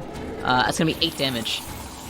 Okay, that's 8 damage, and on top of that, he will... So you deal 2d4 void damage and 1 bleed damage, right? Mm-hmm. So he is bleeding. His soul is leaking a little bit. And he roars out angrily, stumbling back, and you have 1 action left. What do you do? Jerry, in my character creation process, I have previously mentioned that Silk's pistol is made of silver. That is right.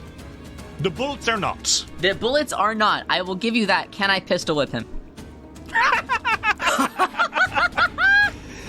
That's amazing. I think you should be. I think you should be I allowed. think that should be allowed. I think it's funny as fuck.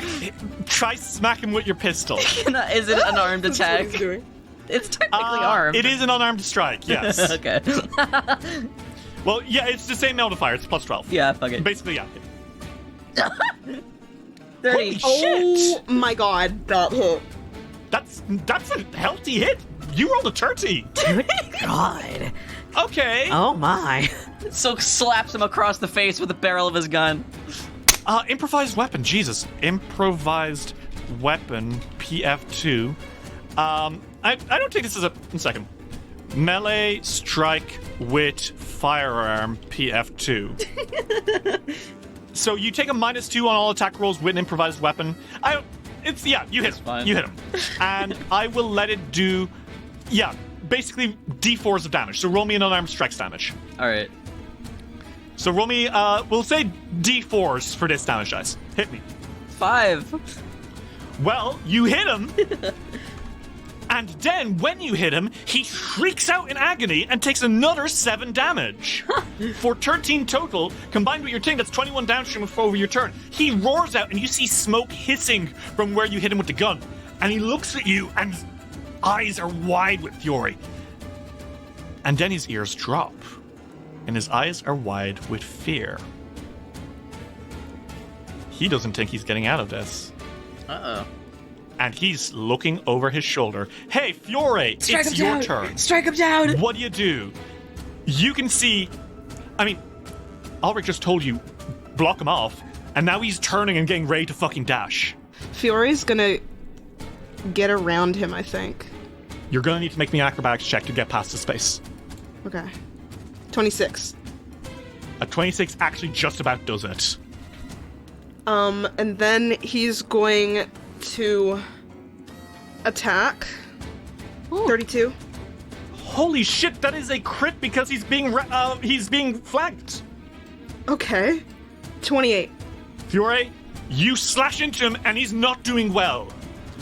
He's stumbling and snarling, saying, No! No! I won't go down like this! I won't! You don't have a choice. You got one action left. It's his turn next. He's not got much HP left. But, yeah. If you want to make non-lethal strikes against him, Yeah. you will have a -2 on your attack rolls to do so. Okay. He's gonna attack one more time. Fiore, that's going to be a miss. You swing your scimitar down, and it misses by a hair. Would it be possible to give Fiore a hero point? If you tell me how you would do it, I'll let you.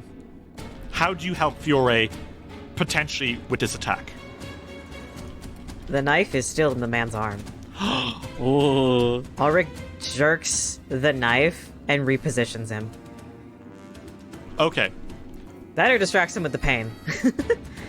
I want you, Fiore, to re-roll me that attack roll. Okay. Use a hero point. A A 15? Hold on. Because remember, when you roll again, you add 10 if it's below a 7 or below a 10. Oh, okay. So that's a 15 plus 10. What is that? Tell me. 25. At 25 hits his AC. Oh my god. Fiore, roll me that damage. 18. Fiore, how do you stop the werewolf? I will say, he was transforming right as you were doing this. Jal was surging. He was transforming again. Not back into a man, but into a wolf. A full wolf. In order to get a huge speed boost to get the fuck out of there.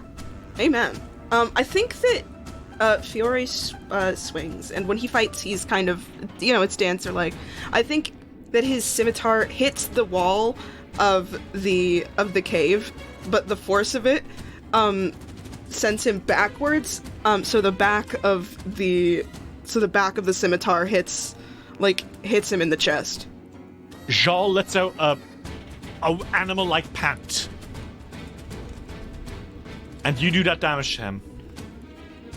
And he falls to the floor, unconscious. And you've done it. You caught the Otari werewolf. Ugh, get that thing tied up. Oh my god, Ulrich, do you know how to hog tie something? I absolutely do. Okay. Let's do that as fast as we fuck can. yes, I do. Ulrich the Hunter, I know how to do this. Fiore's like, okay, let's do that as fast as possible. Okay. Ulrich uses up as much rope as he needs, as much rope as possible. Fiore's helping. He's like, we'll heal afterwards. Yeah. Oh my god. He falls onto his ass. He's like, oh. Ulrich slumps against the wall and looks at Silk. Are you okay? So just looks at him, wet. Wet and torny. Wet and Wet and thorny. Tie him up, please. Okay. And Ulrich make sure that the restraints are extra, locked, and says, okay, triple bound. We need to get upstairs. Yeah. I don't want to waste any more time down here. We can come back. Oh my god. But first, and he takes off the locket. This does not belong to him. Absolutely not. No. If you'd like, I can deliver that. Yes, please. Okay. Ulrich takes it, stows it. Constant reminder that he needs to do that. Let's go upstairs. Wait, We can... Okay. Yeah? there's a way out from here. that he was able to go through. Why don't we just... Well...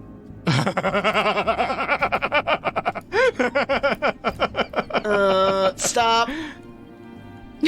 You continue pushing up to the top of the tunnel to take a look at the rest of this place. Trying to find the stairs that he was maybe aiming for. Fury casts Lay on Hands on himself while they're doing that. Unfortunately, the ceiling of this wide hall rises to a height of 25 feet above. Stone sarcophagi carved with tormented, emaciated figures stand upright in alcoves along its walls. To the northeast, a 15-foot wide portion of the wall has crumbled away into a series of ledges that drop down into a cavern. Eerie blue lights glow to the north and south. The light to the south is brighter and constant, while the light to the north flickers softly. As you guys look to the light to the south, you can see that there is there are stairs down, but those stairs at the end of this corridor are so encroached in light that it's almost sickening to look at. But more worryingly, perhaps, are the lights to the north. This vast octagonal chamber is mostly... What's Ulrich goddammit? Oh, sorry, Ulrich in the chat while I'm monologuing. All caps. Goddammit! Ulrich trying to heal Silk with Soothe, and it's only a 6. You know what? Fuck. He takes Combat took 42 seconds. Oh, wow. Yeah, is that how long... Oh, that's cool. Sorry, it tells me exactly how long combat is. That's crazy. Yeah, Well- way longer. I mean, that's a long time for a fight to last. Holy shit. Nah. No, have you ever been in a fight in real life? Oh my god, it's long. They go fast. Yeah. Well, this vast octagonal chamber to the north is mostly empty. The walls are carved and painted to resemble a sprawling graveyard, half sunken into a swampy morass, yet all the graves in the mural are open and empty. Carved images of shrieking ghosts parade upward and into the hungry pupil of a malevolent eye in the apex of the room, 30 feet above. A circular 15-foot diameter platform sits in the middle of the room, raised 3 feet off the surrounding floor. This platform supports an altar of stone, made of an irregular slab of rock marked by 7 deep indentations, almost as if a huge 7-fingered hand gripped the stone with enough force to leave grooves behind. Now and then, a faint blue light flickers and pulses inside one of these indentations. Small objects lie heaped atop the altar. So, what I will immediately tell you, now that you're out of the promenade, which was a kind of more natural area, is you're immediately getting a vibe of this floor, right? Mm-hmm. It looks like this is this is definitely the most ornate floor you've seen so far. Mm-hmm. It almost looks like a retreat, like a floor for which people could come to relax and revere Nimbalot. It's a cool but comfortable temperature. The walls are beautifully carved. But underneath it all, there's a smell of dust and faint spices. And every once in a while you're looking, your eyes catch things that are not there, not anymore. People, figures, smells, senses, things that existed 500 years ago.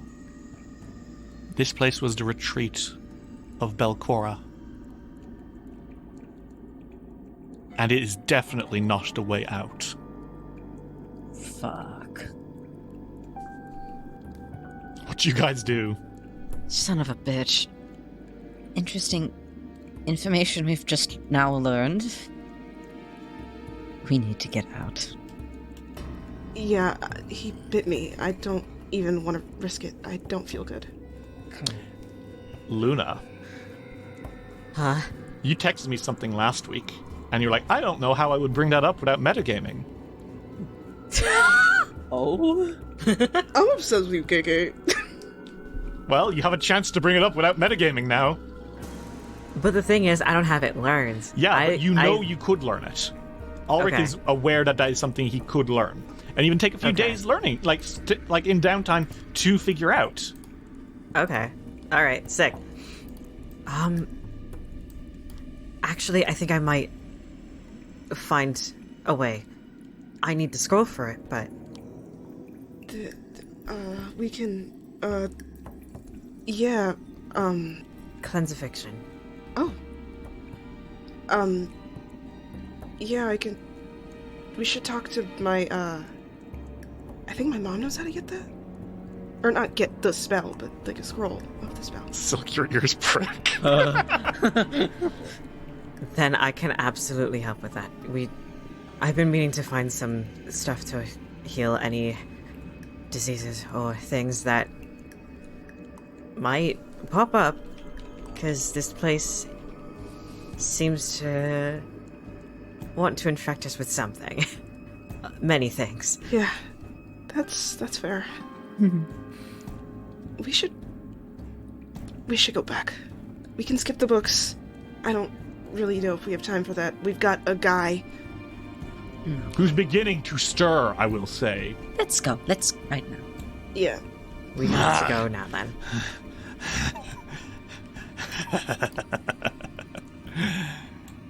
You got me. Yeah. Taking me home, taking me back to Atari. Yes. Do you want to explain yourself? Sure. The women there just taste so good. Ugh. Well, I think Ulrich actually slaps him for that. Oh, Good. shit! Yeah, fuck. He takes that. Is that a knockout slap or a shut the fuck up slap? I think it's a shut the fuck up slap because Ulrich holds up the locket and says, "Tell that to the husband." Keelan's alive. I'll be sure to tell him exactly how his wife's dying words echo through my head every day. That's bound to go well for you. I'm a dead wolf walking. I don't give a shit what happens now. You might give a shit how much it hurts. Ooh. Make me an intimidation check. Not even intended. And I think, Ulrich, you can aid on this.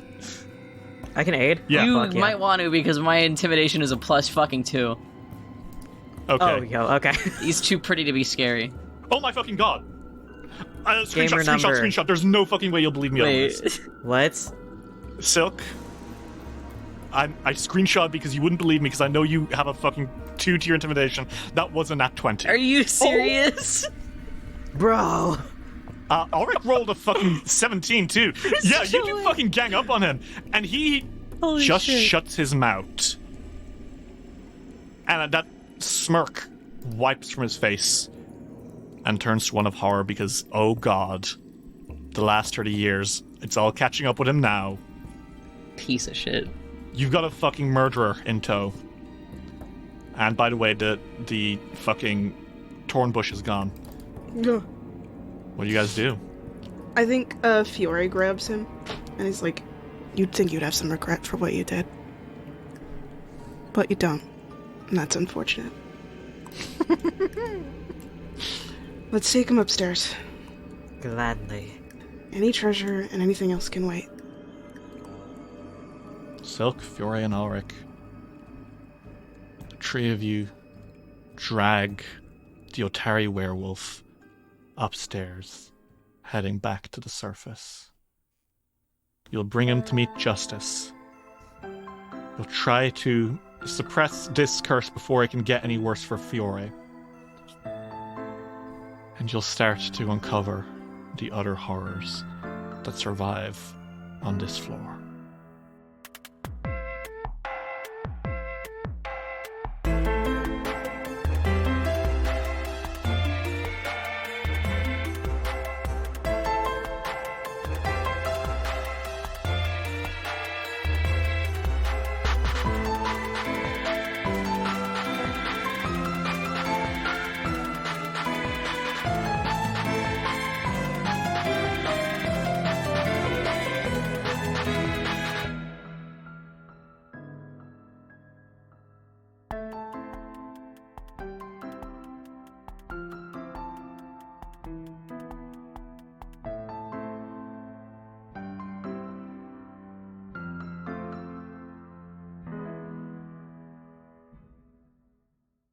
This episode of Dice Will Roll would not have been possible without the support of our patrons. Kyonko-chan, Horror Fan, Lightning Scar, Dr. Caesar MD, A Potato, Derpy Gamer, Quinlan Boss, Princess Alavi, Emily is Gay, Dexton, Meow Mai, Abigail Wallet, Knight the Werewolf Teacher, Ashley, Actually a Bot, Violet, Seraphine, Kyle Damon, Phoebe Jeebies, Daisy Gilliam, Lux Rexus, Tony Saunders, Mita, Arave, Lorena Vaccinations about vaccinations, Ferric Falcon, Luis Loza, Aries, Alexander Crizzle, May Cohen, Skyly, Generally Tricked, Transgirl Trish, Bahal Punyan, Matthew Wilson Krasovich, Tillen Shark, Glitch HD, Jace Snoops, Jonathan Love, G. Barbera, Luke, Gideon, Simon Strange, Seth, Kira, Literalo, Gizmo, Cass, Fable McElduff, Ava, Rem T. Bright, Lonesome Chunk, Steph, Sean C., Natasha Lumley, Rhiannon C., Ellie, Jenna Mitchell, Kane Kendrick, Sky Evangeline, Triceratops, Anna Maria, Jordan, Emma Laderna, John the Bookworder, SS66 Seeker, and Dame Valley the Turd. See what you can get for helping us keep it rolling? Check out patreon.com/dicewillroll today.